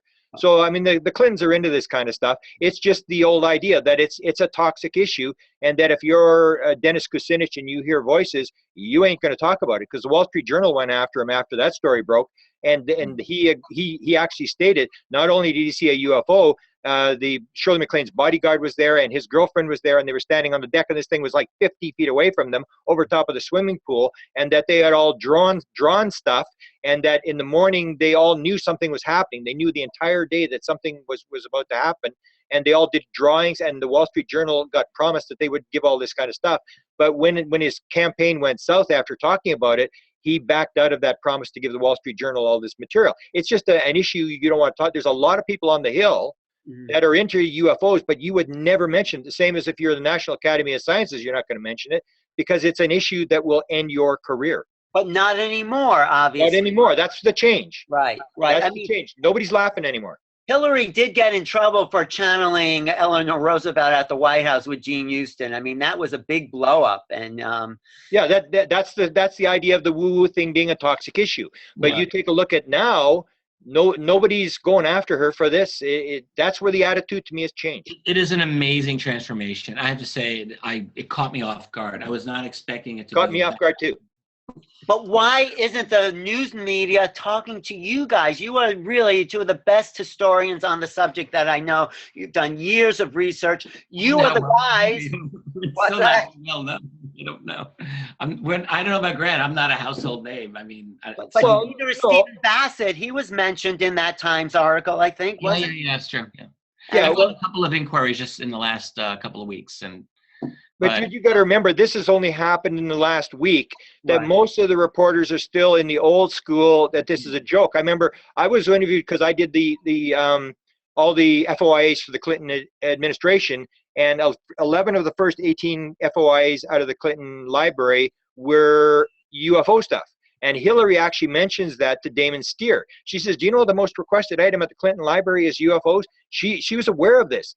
And all the media was aware of this as well. So I got interviewed a lot when that story broke about 11 of the first 18 FOIAs were UFO stuff. And I was talking twice to the Associated Press, to Washington Post, and I was interviewed a second time, a long interview with the Washington Post. And every one of them, whether it was Fox News, Associated Press, I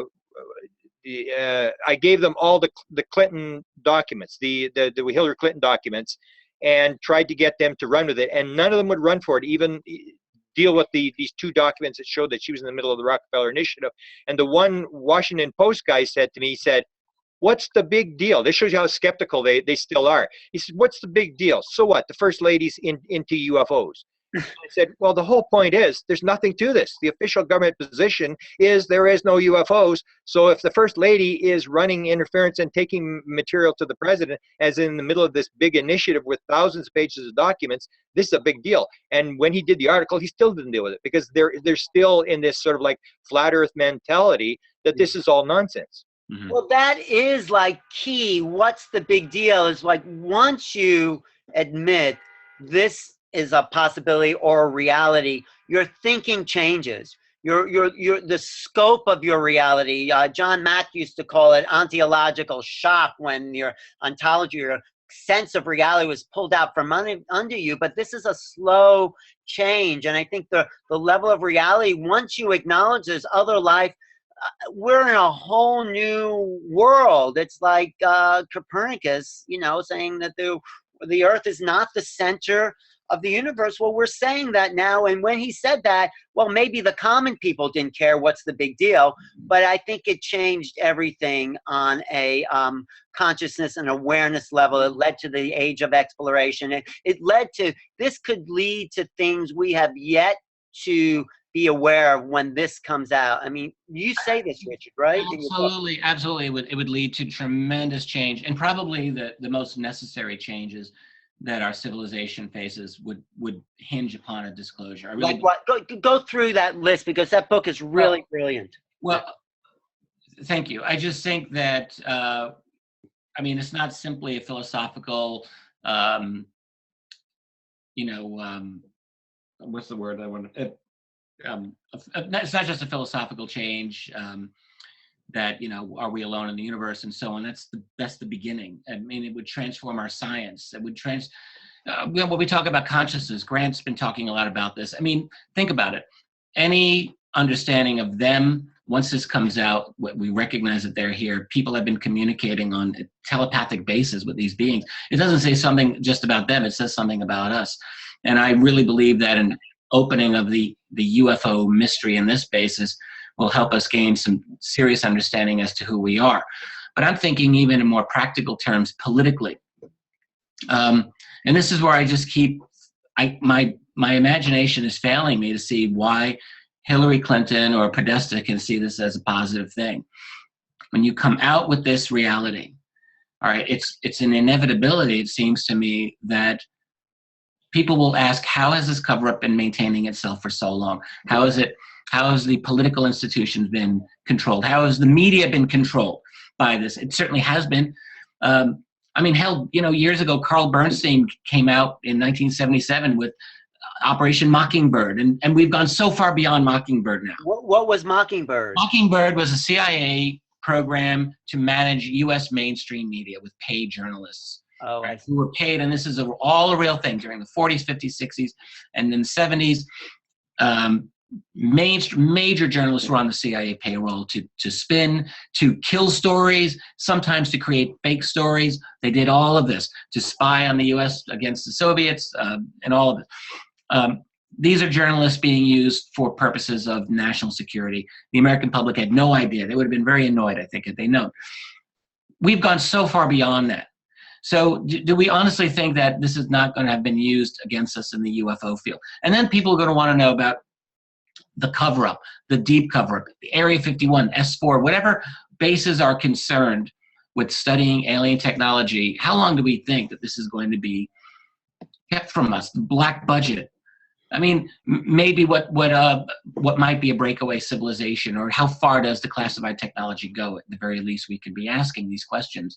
And it's a massive illegality that I can't imagine. Now, it may be maybe President Hillary would think that if she gets the truth out there, she will benefit politically from this. This has been Bassett's position for years. He thought back in 2002, 2003, he said this to me, that George W. Bush would disclose. I said, really? He said, it's in his interest. I said, well, I don't really believe that's going to happen. That didn't happen. It didn't happen with Obama. Everyone predicted Obama was going to disclose in 2008, 2009. I mean, I heard this nonstop. I thought it was ridiculous. And now we're hearing this again. It's a little different now, I agree, but the obstacles are so mountainous. I mean, honestly, the mind is just, I'm boggled by thinking how they think they can get this out without it being a disaster. But let me make a point. I think, Richard, you and I may actually have to apologize to Bassett. I mean, I said the same thing at one of his X conferences when we were on a panel, and he said, when do you think disclosure is going to take place? And I said, 2042. And the look on his face, it was. Oh, I think I remember you saying. He was shocked. And so I didn't believe it either, but it's almost like Bassett may win. I mean, you were more conservative than me. I was in between you and Bassett. I actually had an interview with Alfred Lambermont Weber about 5 years ago. I was so annoyed with him too, because he said to me, Richard, when do you think disclosure can happen? And I said something like, well, I mean, honestly, Alfred, I don't know. It could be as early as tomorrow, I suppose, but realistically, I think probably within the next 20 years. And he put out, he was doing articles for, what was he? He was doing like daily articles at the time or back, and he wrote, UFO historian predicts disclosure like within a year. And I was like, God darn it, Alfred. But I think, I mean, I would say this, like it can happen suddenly. And in fact, this is what Bryce Zabel and I wrote in After Disclosure, that it will be this unexpected thing. Like, Monday morning, you'll wake up, no big thing. By Wednesday afternoon, boom, it's all happened. I really do think it's this rapid snowball effect will happen. So I think most of us will be caught off guard. It's true, Bassett's the eternal optimist, but let's just say one thing here. If he's right about it happening this year, I will just say he had been wrong for the past decade and a half. So I've got that. But I would like Steve Bassett to be right. I think, as messy as a disclosure will be, I mean, it's not going to be an easy process, in my opinion. I think we really need this. I mean, we're at this kind of enforced adolescence of our civilization.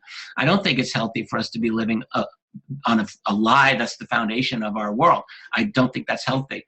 So we need to get this out so we can have an intelligent public conversation about the implications of what this means. We've got to do that.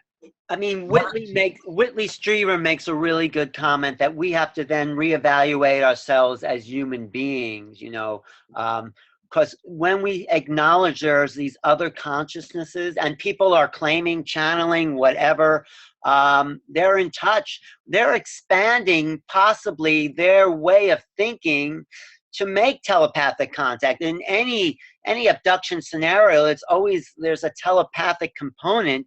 And if we acknowledge that, we have to acknowledge that there's more to us. And I think that's the preparation, how we expand as human beings. And you can talk about the download stuff too as well, Grant, that people are getting messages. It seems like over the last, 20, 30, 40 years, I'm writing about that. So what are you saying about these downloads, Grant? Well, I'd like to comment on the switch, because basically what you're going to have as Richard pointed out, a dramatic switch, and one of them is the Ronald Reagan statement, how the world will become one, and that's I think a serious issue for the United States of America, which I can't believe the U.S. government's going for. It's no longer going to be the United States of America running the world. It's going to be, you're just one of, as Ronald Reagan said, we're all God's children and we're all just one, and there is no nations. And it's like the old idea that, you know, nationalism is the last refuge of scoundrels, that this is something that's going to be very hard to give up. And so there's going to be a lot of changes that are going to have to take place. But you can see the aliens when it comes to this download thing. If you look at Edgar Mitchell's free group and the stuff that's coming out there with these 2,500 experiencers that fill out the form, you can see that it's almost like we're watching them turn the pages of a book, that they have some influence over what's happening here. It's not just us doing some sort of rational analysis of this thing, that they are playing a part in this thing, that a bunch of people are running around getting these, 42% are getting downloads, and of these highly technical stuff, which I've seen some of this stuff. It's kind of an amazing shift that it's not just a government shift, it's also a shift of people with their minds being changed.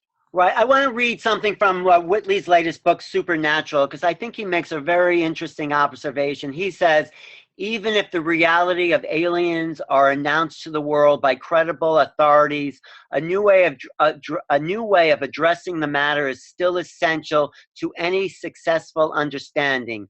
Right now, contact would be taken as a beginning of interaction with another society, something like ours. But from all evidence, this approach would be a failure. To make real contact work, we must not forget what is actually the central reality of the whole matter. Not only that we don't know who and what they are, but we also don't know who and what we are. So, you know, that opens up a whole new direction for the population of the planet. You know, okay, they're here. Who are they? How do they think? How do they interact? What's their society? But our thinking will fundamentally change. We'll be going from like the way they thought about hunter-gatherer societies to agriculturalists. That's, I think, the kind of paradigm mindset shift that will be initiated. And to some people, shockingly, when this is announced. That's everyone in the chat room is saying, great quote, excellent quote. I totally agree. I think, you know, Whitley really has this gift for going very deep, where most of us don't always go as deep. He really is very thoughtful about this. And I've come to feel over the years, I know Grant agrees, that the more I look into this phenomenon, the more I think it says a lot about us and what our potential is, particularly in vis-a-vis to these other intelligences. And maybe that's the greatest reason for this cover-up, other than the energy. I think probably control over the energy paradigm, but, you know, control over what we are as human beings is, it's a very, it may just be that we have much greater potential. And I think an exploration of this phenomenon could open that up. Well, and you get two sides now. You get the people like Hillary Clinton, who, I mean, as a human being, she's saying, well, maybe there is something. I do sincerely think she is wondering whether she's doing for political reasons or not. She's at least over the hump. And then you get this woman who was on the Chris Matthews show say, nah, don't worry about it. There's nothing out there. And that's very, you know, I gotta tell you, old school. I was very deeply influenced by a book I just recently published by Mike Clellan called The Messengers. I really think this is an outstanding book. And what he does, he talks a lot about synchronicities. And I don't want to go into the whole story that he's getting into. He talks a lot about owls. If you heard of the owl guy, that's Mike. But really what he's about is bizarre, really bizarre synchronicities that have occurred in his life and the lives of countless people who have written to his blog site. And what you come away with is this feeling. It's an undeniable feeling that there's this intelligence that's looking at us, kind of playing us and giving us these synchronicities. The whole idea of causality, what I had grown up believing with, is not the same thing. And so when you bring in this extraterrestrial component, all right, I no longer believe that we're likely to grasp who these other beings are, or to be able to operate on their level. You and I, Alan, have talked about this. Right. I think that we will always struggle really to understand what they are. It's like a difference. It's like gorillas trying to understand us. Yeah. It would be like dogs having conferences when we leave for work to get together and ask, what do the humans do when they leave the house? Like, it's an absurd idea because they're dogs. It would be like us trying to understand these other beings. Perhaps there's a little bit of that going on. Like we just may never really get it. That doesn't mean we can't try. Doesn't mean that we shouldn't try, because we'll get somewhere. But I just don't think that we're... I agree with you. We might not have the capacity to understand what's really there. But Grant, why don't you share what you were going to share about your synchronicity? Grant has in preparation for this whole webinar, Grant, tell him what happened. Well, first I'd like to make a statement about disclosure and how it relates to the overall picture. And that is, I've said a lot of times that disclosure is sort of it's like football, or it's like weather. A lot of people think that,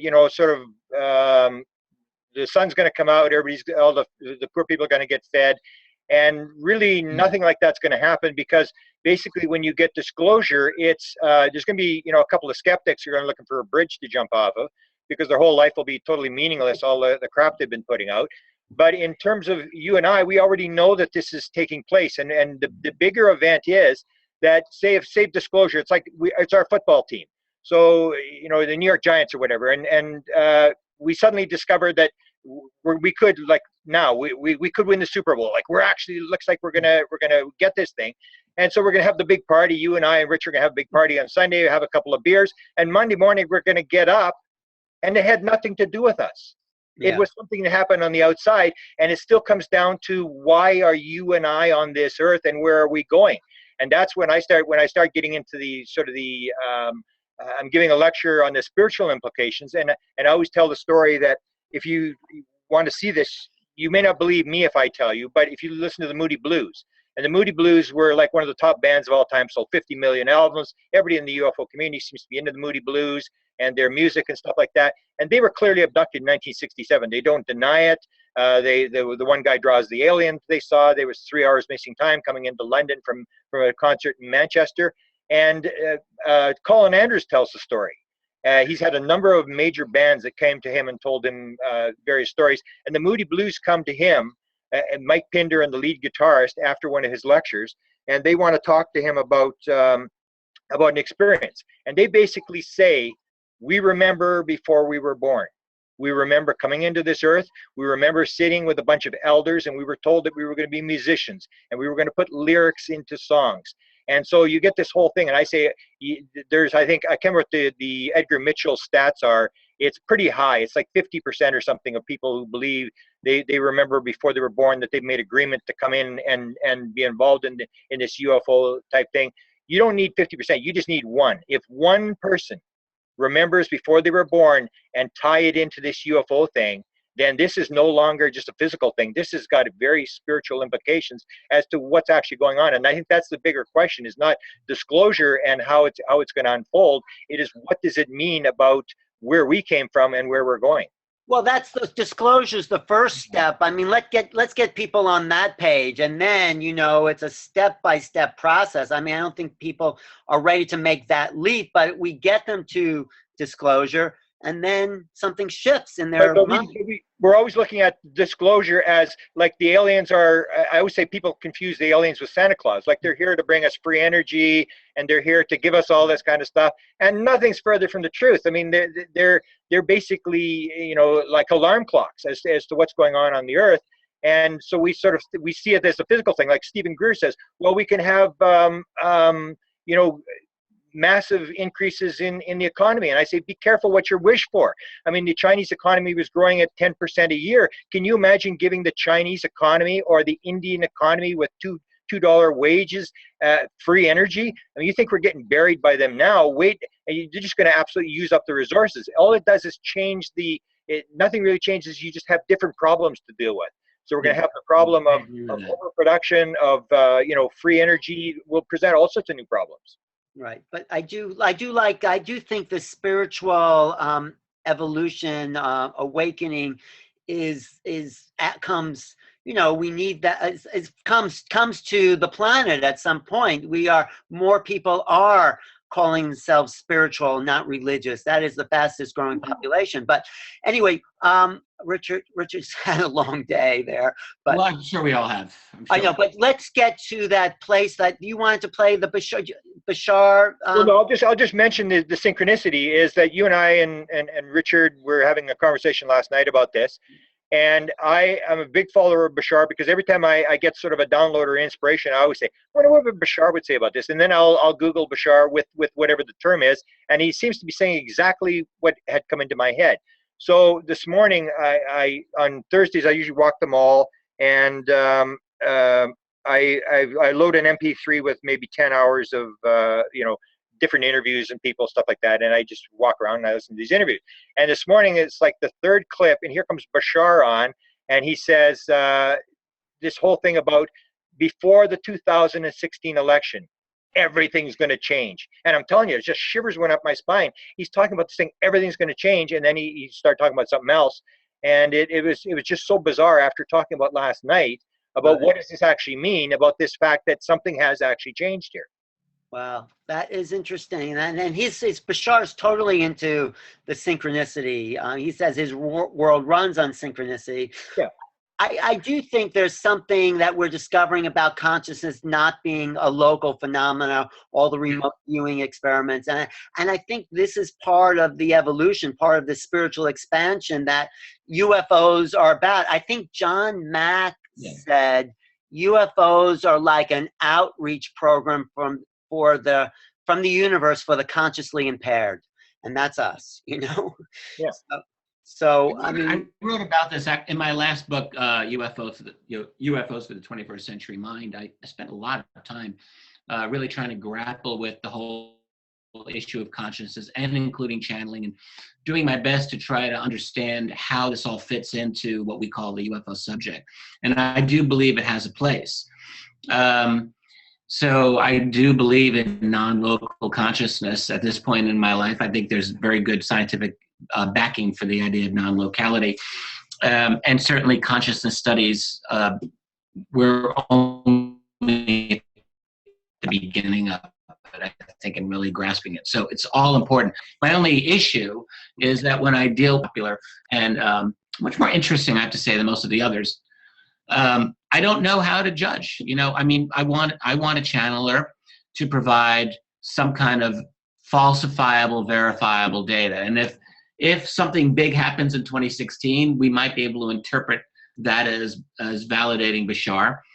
It's still a little vague, frankly. Well, something big has already happened. That's what our whole conversation's been about the last 2 hours. This big, right? Could be what he was talking about. Well, here's another David Wilcock prediction I'm just seeing. Disclosure date, July 8th, 2016. So I don't normally buy all the David Wilcock predictions, but lots of people make predictions, but I don't.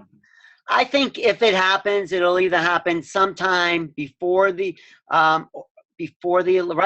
election, or in 2017. Well, maybe not before the election, but after, if Hillary Clinton's elected, or when she becomes president in early 2017, but maybe she won't become president and we'll be having a whole different track. But according to lots of people like Stephen Bassett, she is our only hope if this message, and I tend to believe it. That's not a reason to vote for her because her politics are, but you know, she's better than anything else. Well, I like Bernie Sanders, of course, but anyway, we don't want to get into politics, but she is the ET candidate. So how are we going to wrap this all up? Because well, let's get final predictions. I say, no, I agree with Richard. There's not going to be a planned disclosure, because I've got a source very close to Obama that basically said to me, they don't know what to do.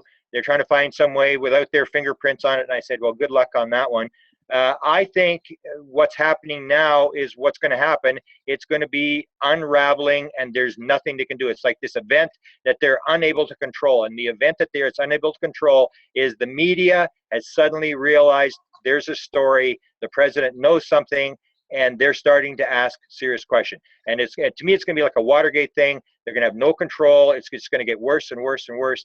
And then what happens, happens. But I don't think there's no way it's going to last till the election. Whatever is going to happen is going to happen very, very quickly.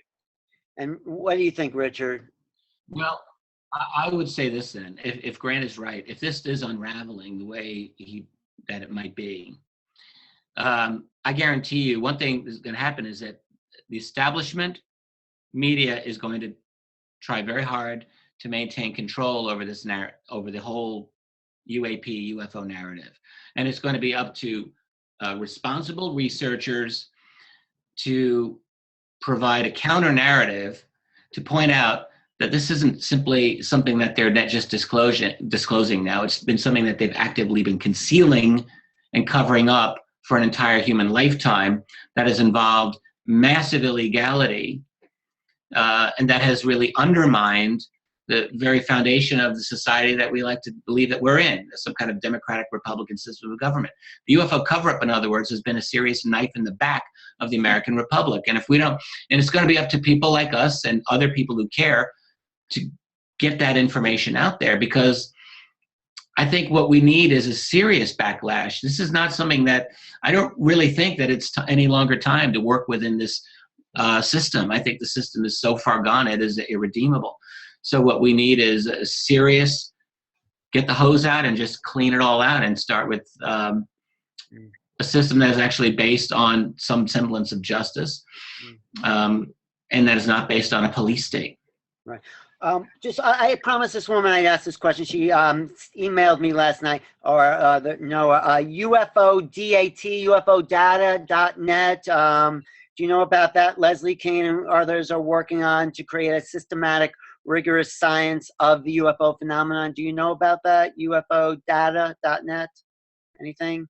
Any comment about that? The website, I was looking at these comments, UFOdata.net? UFO data, DATA. It's supposed to be some scientific study. If you don't know anything about it, we'll just... a great website I've always liked for a long time is UFOevidence.org. I tried corresponding with the guy who runs it. He won't tell me who he is. You don't know anything about the data.net, UFOdata.net. It does look like a very sophisticated website. I'll go there. I'd like to make a comment on this. Yeah. This goes to the consciousness thing. This is the old, let's, measure it and analyze it. How many fast ones, how many slow ones, how many green ones, how many red ones, all this kind of stuff. We've done this for 70 years. This is a total waste of time. It is not until you talk to somebody who's been in the craft, who's talked to the aliens, that you're going to figure out what's going on. We cannot any longer follow sightings in the sky and videos and stuff like that. We've done this. We've killed it. It's not there. We're not going to learn anything by doing this. We have to stop the sightings and we have to start listening to the experiencers. The experiencers are the people, the best chance we have as to an answer as to what's going on. And there's piles of them are walking around, and you can do the analysis and the studies and talk to thousands at a time. And that's the only way we're going to learn something. We've got to stop the sighting stuff. I agree with you. That is a shift, and we're trying to put the UFO phenomenon in an old box. What's that, Richard? I sort of agree, and I sort of don't agree. I mean, I think I definitely agree with Grant that much more important is to do proper analysis and have a proper understanding of what this subject is. So we need to be thinking about it philosophically, historically, and politically, and every other way, in terms of consciousness as well. So we need to be thinking about it. But I still do believe, we're at a point where we're getting thousands and thousands and thousands of sightings every single year, and almost like this many get investigated.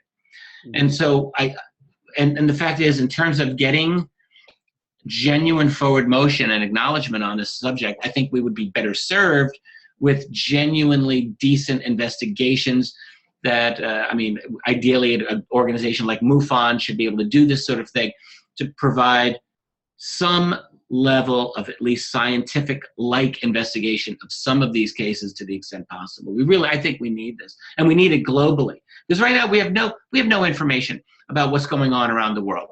We don't know a damn thing of what's happening in Africa or Southeast Asia or China.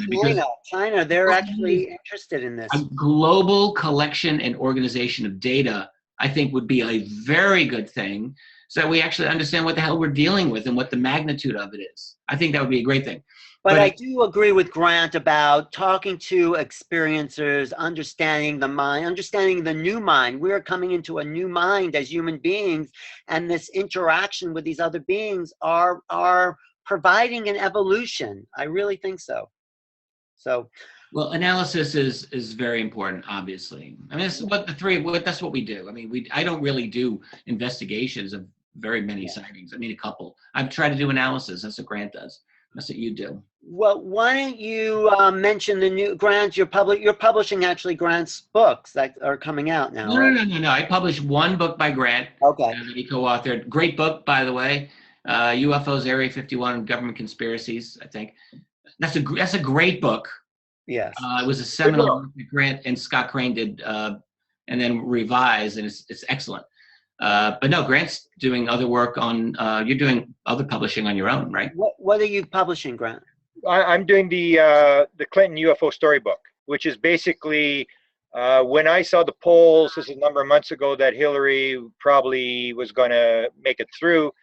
All I did is I put all my material. So I go through their history, and it's like 330 pages. So it's a long history, and I go through the history of their involvement in UFOs and what happened, the Rockefeller Initiative, and which departments, which people in the Clinton administration were involved. And I talk about these latest events, what's going on now, and I talk about the connection to Obama. So that's basically, I'm just putting it on the record so that people can get what I think is the sort of the historical version of the UFO thing. I stay away from all the third level conversations about who slept with who, whatever. I just deal with the idea of UFOs and what their involvement with UFOs was. Well, I'd love to do a conversation again in a month or two, because we are right at this is the beginning, this disclosure is the beginning of a long, long process. We're at that beginning right now. I mean, this is, I don't know if the conversation accomplish anything except get the information out there. I mean, I think we covered a lot of ground in that way. I think it did accomplish an awakening for people who've never heard this subject, and people who even have. We filled in a lot of those gaps, and I think it's going to unfold in some very interesting, unpredictable ways. And maybe Podesta has all the cards in his hand and he's laying them out one at a time, which it might seem that way. So I'm very glad to get the chance to do this with you, Alan, and with you, Grant. Honestly, I always learn so much when I talk with both of you. It's been good. Yeah, no, I think we did accomplish something. I think we really did. And I think it's we need an intelligent analysis. And that's why I asked you guys really, you put 20, 25, 30 years into, this is not woo-woo from you guys. You look at the documents, each of you have looked at thousands of documents, and that's what makes an intelligent commentary about what went on and where we're going to important and significant. So thank you both. Great. Thank you. Where are you going to be appearing next, Grant? Where are you going to be? I'm doing the Brantford, Ontario. I think Richard's going to be there as well. I'm doing that one. I'm not doing too many anymore. I'm doing Calgary later in the year, and then I'm going to do my music and one at Laughlin, Nevada. Paula Harris talked me into it because she's doing a music thing, and as you know, I do the alien connection to music. So I'm going to do a lecture on music and aliens. Yeah, we didn't get into the download as much, but I mean the Moody Blues a little bit. But there's so much evidence that they have ETs, whoever they are, has influenced our music and our art and our lots of things. So bizarre story. Yeah, very bizarre story. It's great, and they you're right. Someone said, in a way, it's not up to the politicians about this whole thing. It's up to the ETs, and maybe they're slowly coming and going and planting seeds. So in a generation, oh look, there's a UFO, no big deal, right? So I think it will come to that. Richard, where are you going to be? I mean, I'm going to see you at Contact in the Desert, I know. Which I'll be with you at Contact in the Desert. I'll see Grant in Brantford. Tomorrow, I'm driving with our friend Peter Robbins to Pine Bush, New York. Oh. And there's a little festival they have there on Saturday. And then that night, I'm driving to New York City. I'm doing the Left Forum. I'm giving a lecture on false flags there, actually not a UFO thing. This is a very significant thing in New York City. It's kind of neat that they invited me to speak on that subject there. So that's this week, and then I got Brantford in a couple of weeks with Grant. and then Contact in the Desert in June, and it just keeps going. I think I have to say, people listening, Grant has been in Contact, and hopefully he'll be back. But Contact is really like the Woodstock of all this stuff, the UFO disclosure, the abduction. I mean, there's a community, I think there'll be about 4,000 people there this year talking about this stuff, not afraid to come out about this. And that creates a different way of thinking. It really, there's some shift in the people there. I mean, yes, people have been commenting in the chat room all along about Tom DeLonge. Oh yeah, you want to comment because Stephen Bassett doesn't trust him at all. I wonder what you think of Tom DeLonge. I met Tom a couple of years ago out on the West Coast, and I loved him. I thought he was a fantastic guy. We got along really well. You know, his more recent statements, I don't know. I mean, I get the impression that he believes that there's a kind of like a really good white hat group of insiders that are trying their best to kind of protect and guard this secret on behalf of the rest of us. That's the impression that I get.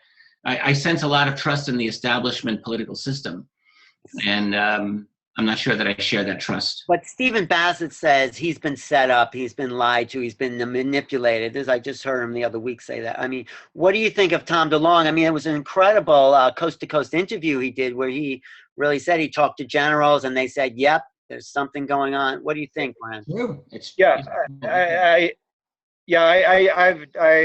know if I wrote about it, but I had a long conversation with Steve about this. Yeah, he's being set up. He falls into the same pattern as Bill Moore and Stephen Greer, who both believed that they were the only person who knew what was going on. So Tom DeLonge has got this idea that he's there and he's got this method of getting the information out to the young people, whatever. So he makes these contacts. And the big problem is always, suddenly he gets all these people. It's top secret, special access, wave program. Even the program itself is unacknowledged. And suddenly he's got all these people who are just like Bill Moore, just like Stephen Greer, who are all talking to him.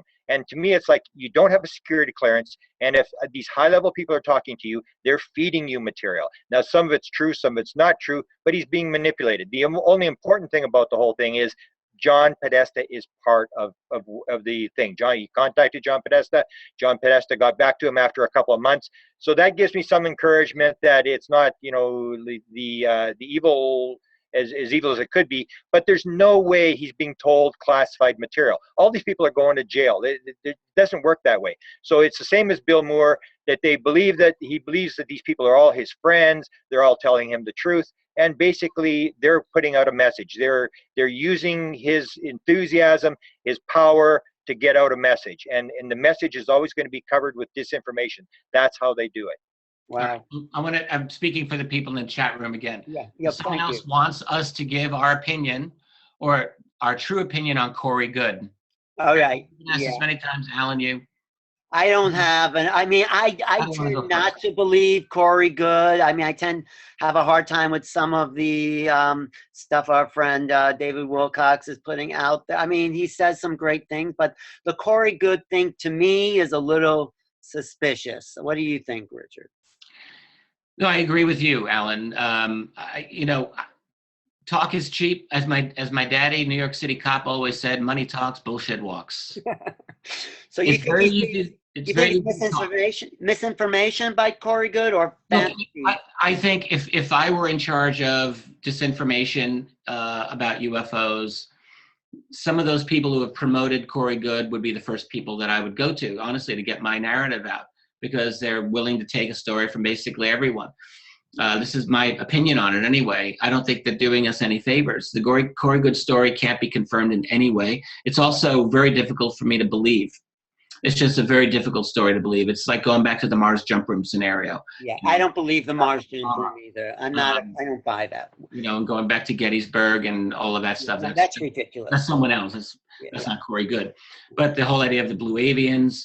And then before that, we had Captain K, who was fighting reptilians on Mars for 17 years. And it just goes on and on and on. These stories keep coming. And my feeling is this: if I were trying to hide a genuine secret space program, which I personally believe exists, I think there is a secret space program, and I do believe it does have radical technology. then one way that I would want to hide it is by putting out really patently false and absurd stories out there that deal with such a program, to discredit the idea in the public mind, and also to throw genuine researchers into the wrong direction. Right. So it's so ridiculous, and people are buying it. It just makes everything look off. It just, yeah, and it's impossible to confirm. It's impossible to prove or disprove. It's just another guy talking. Right. What do you think about Cory Good, Grant? I was at the Consciousness Expo, and we couldn't get in. I didn't get to see the lecture because he's preaching the fear thing. Yeah. And you couldn't get a ticket. There was 100 people outside the room who had paid to get in, who couldn't even get into the room. So I didn't see it. But to me, it's still the whole idea that, you know, it's fear, it sells, it's popular, and I always have the problem. If this is true, why are you being allowed to talk about this? To me, it's always controlled. That people have got to realize that there's as much money spent on a program for security as there is for the program, and the security is to put this kind of stuff out, to manipulate the story, to cover the story, and you really can't believe 90% of that stuff is out there. I agree with you both. I mean, let's make these UFO people look a little ridiculous. Let's say they're jumping to Mars through a secret room where no one can tell anybody where that is. I mean, and then people believe the research you guys are doing, and then this kind of crosses that border, so they tend to believe that stuff too. You know, you throw in a lot of lies with a little truth, and people will believe it all. So yeah.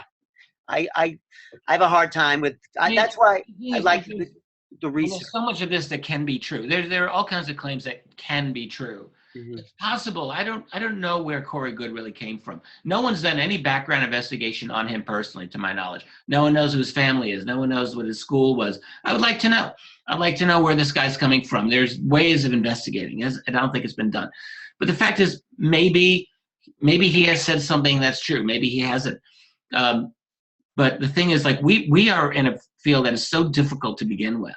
It just seems to me that it's incumbent on us to be very, very certain of what we know is true, as opposed to what, you know, we claim to be true. I can't really deal with these people who make these claims that I have no ability to verify one way or the other. I don't want to take people on trust.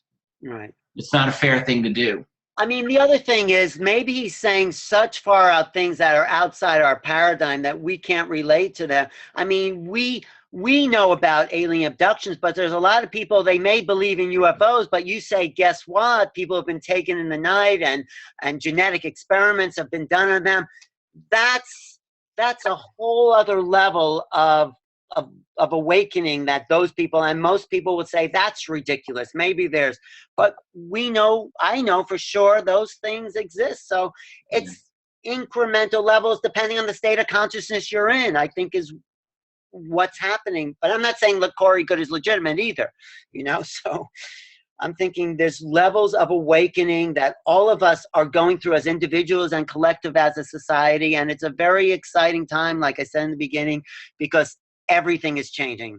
Bashar was right. Hillary was right. All these people, we are in a new fish tank. It's a new ball game. So anyway, and a surprising change. I'm shocked that this has happened. I think Richard is the same. That I never would have expected this to happen. Never. Well, not this soon. No. Well, we're going to pick up this conversation at Contact in the Desert. People should come out there, see me and Richard, and get some old videos of Grant. They were going to sell those from last year. Your lectures were amazing, Grant, last year. That's contactinthedesert.com. You still get tickets online. It's June 3rd to the 6th.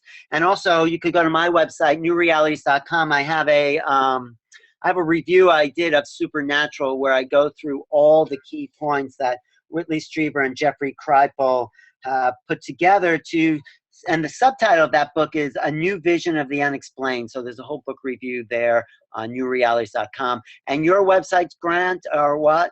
Presidentialufo.com. And you've been tracking presidents. You've been tracking everyone, every president since Roosevelt, or? Well, it all started with Roosevelt, but I've been doing it for 30 years now. I suddenly realized, like, wow, it's been a long time. Right. So, but all the presidents from Roosevelt on. And I didn't realize that you actually had a sighting that started all this off. But I mean, we can. Yeah, and that's where I got into the sighting thing. That I would tell my story of my sightings, and then people would say, well, you know, well, what else is new? Is what's on TV? And it's like people didn't care. They just want to hear a nice story. And I suddenly realized the sighting thing was like a total waste of time. I mean, you can tell. I can tell. I had some pretty bizarre sightings in 1975 at the end of the Vietnam War. North of the only operational anti-ballistic missile unit ever went operational in the United States. We were on the other side of the border, get inundated with UFOs. But nobody really cared. They just liked to hear my weird stories of what I saw. And after a while, I decided I'm going to stop telling the stories. This is a total waste of time. So then you got into looking at presidents. I wanted to find out what I had seen. I figured somebody had to know what I had seen. And that's when I went after the Canadian government. Then I went after this Dr. Eric Walker at Penn State University. And Walker was going to get his stuff to the Truman Library. Went to the Truman Library and I went, oh, maybe this guy knows what's going on. The most powerful man in the world. This is the most important subject. What is the most powerful man? So I asked the Truman people, the archivists, what have you got on UFOs? And they had like 10 pages or whatever. And I went, something's wrong. And I went down the road to the Eisenhower Library. And out of 28 million pages of material, they had 5 documents. And I said, this is something wrong here. And that's when I got interested. I figured the president has got to know what's going on. He has to have the answer.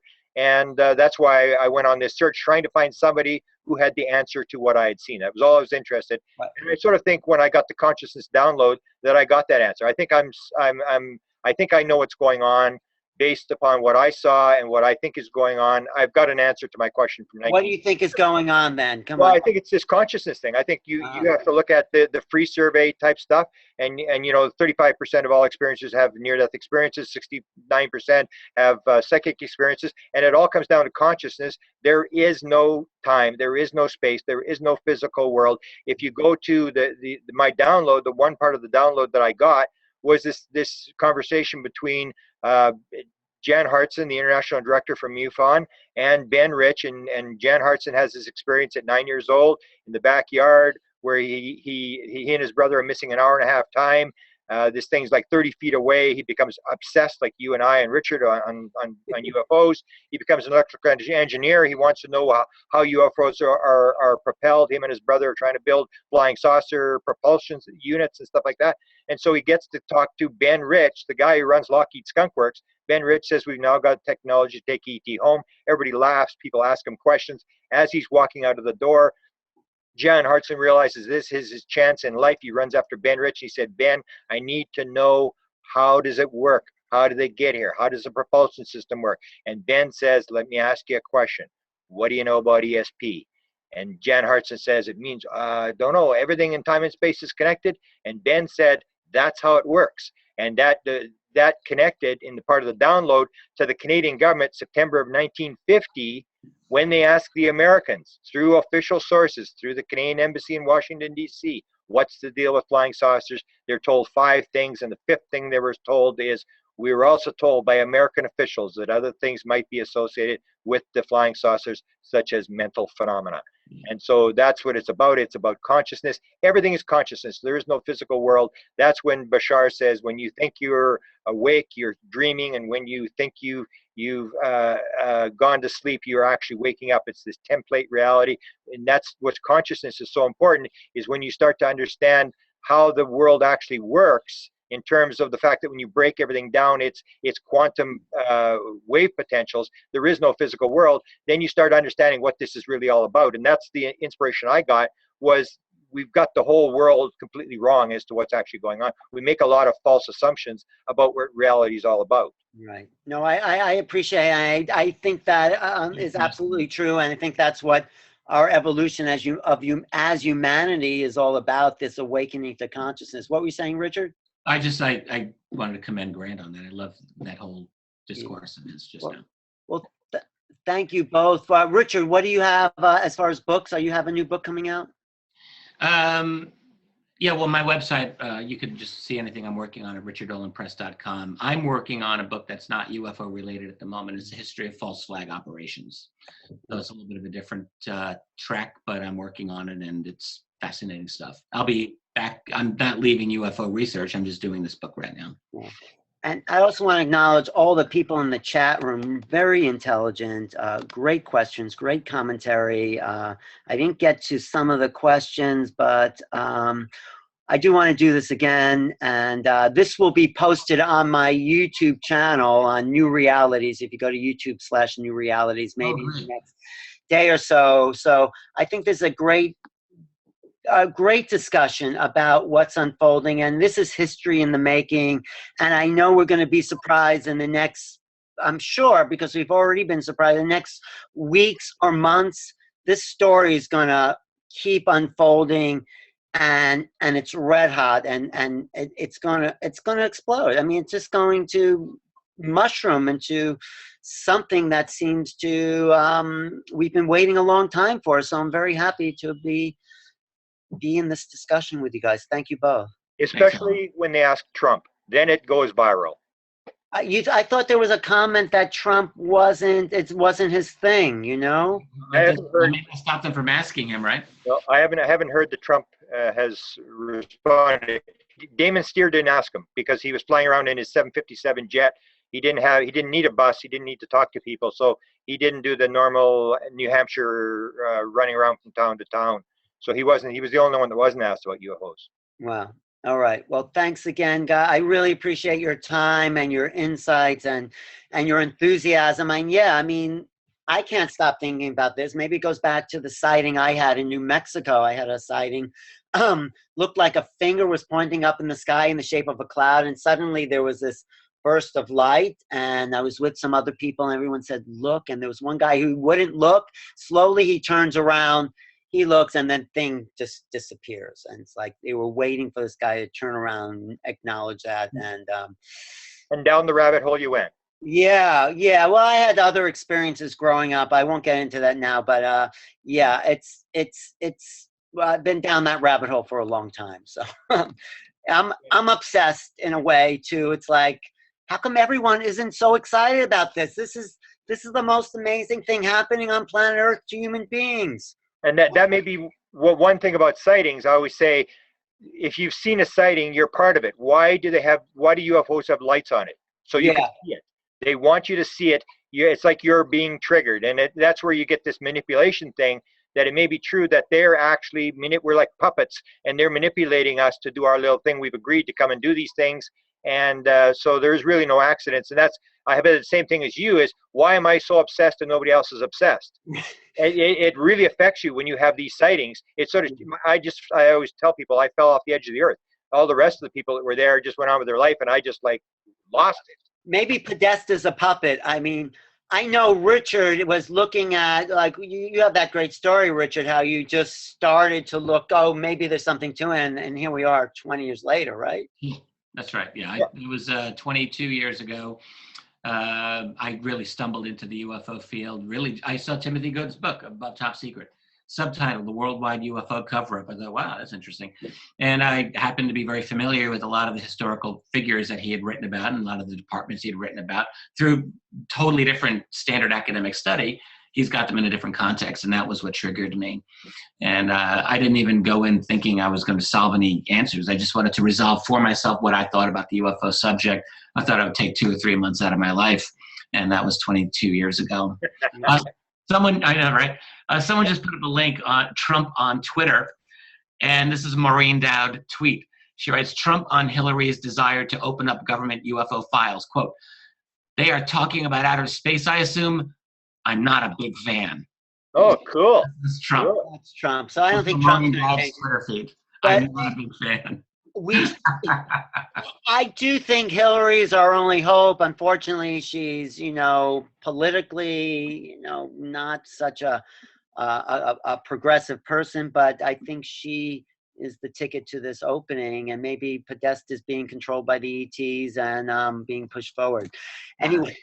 Well, that's another conversation. We'll have to. Yeah, we'll get into that next time. But thank you. I mean, we could go on and for hours, really. But I think our host, our switcher, probably. I think we're just about finished here. So. Okay. Thanks a lot. Thank you, Grant Cameron, Richard Dolan, amazing. I mean, yeah, lifetime of research, and this is the beginning, guys. We are just getting into it, and I hope Chris Matthews calls you next time. Okay. Okay, I'm Alan Steinfeld for New Realities. This has been a really amazing webinar for me, an understanding of the movement in history. We are at a historical crossroads, and you've heard it here, and how the future unfolds. Well, is anybody's guess, but stay tuned. Thanks for watching and listening tonight, and see you soon. Thank you, everyone, for tuning in. Okay. Thank you, Noah, for hosting it. Thank you, the Podella Agency, for putting this together. Okay, talk to you guys. Okay, I think we are finished, Noah. That's I great. don't know how to leave, so. Okay. Thank you. I just X out, but. Okay. All right, I'll say goodbye. Thanks, Richard. Right. Thanks, Matt. All right, everyone, take care. Bye now. Thank you, everyone in the chat room, too. Bye. Yeah, thank you all in the chat room, and talk to you soon. And my website, newrealities.com, and my YouTube, where you'll be able to see this, is youtube.com/newrealities. Also, send me an email to the letter A, @newrealities.com. I'm Alan Steinfeld, and talk to you soon. Send me an email. Love to hear from you. Good night.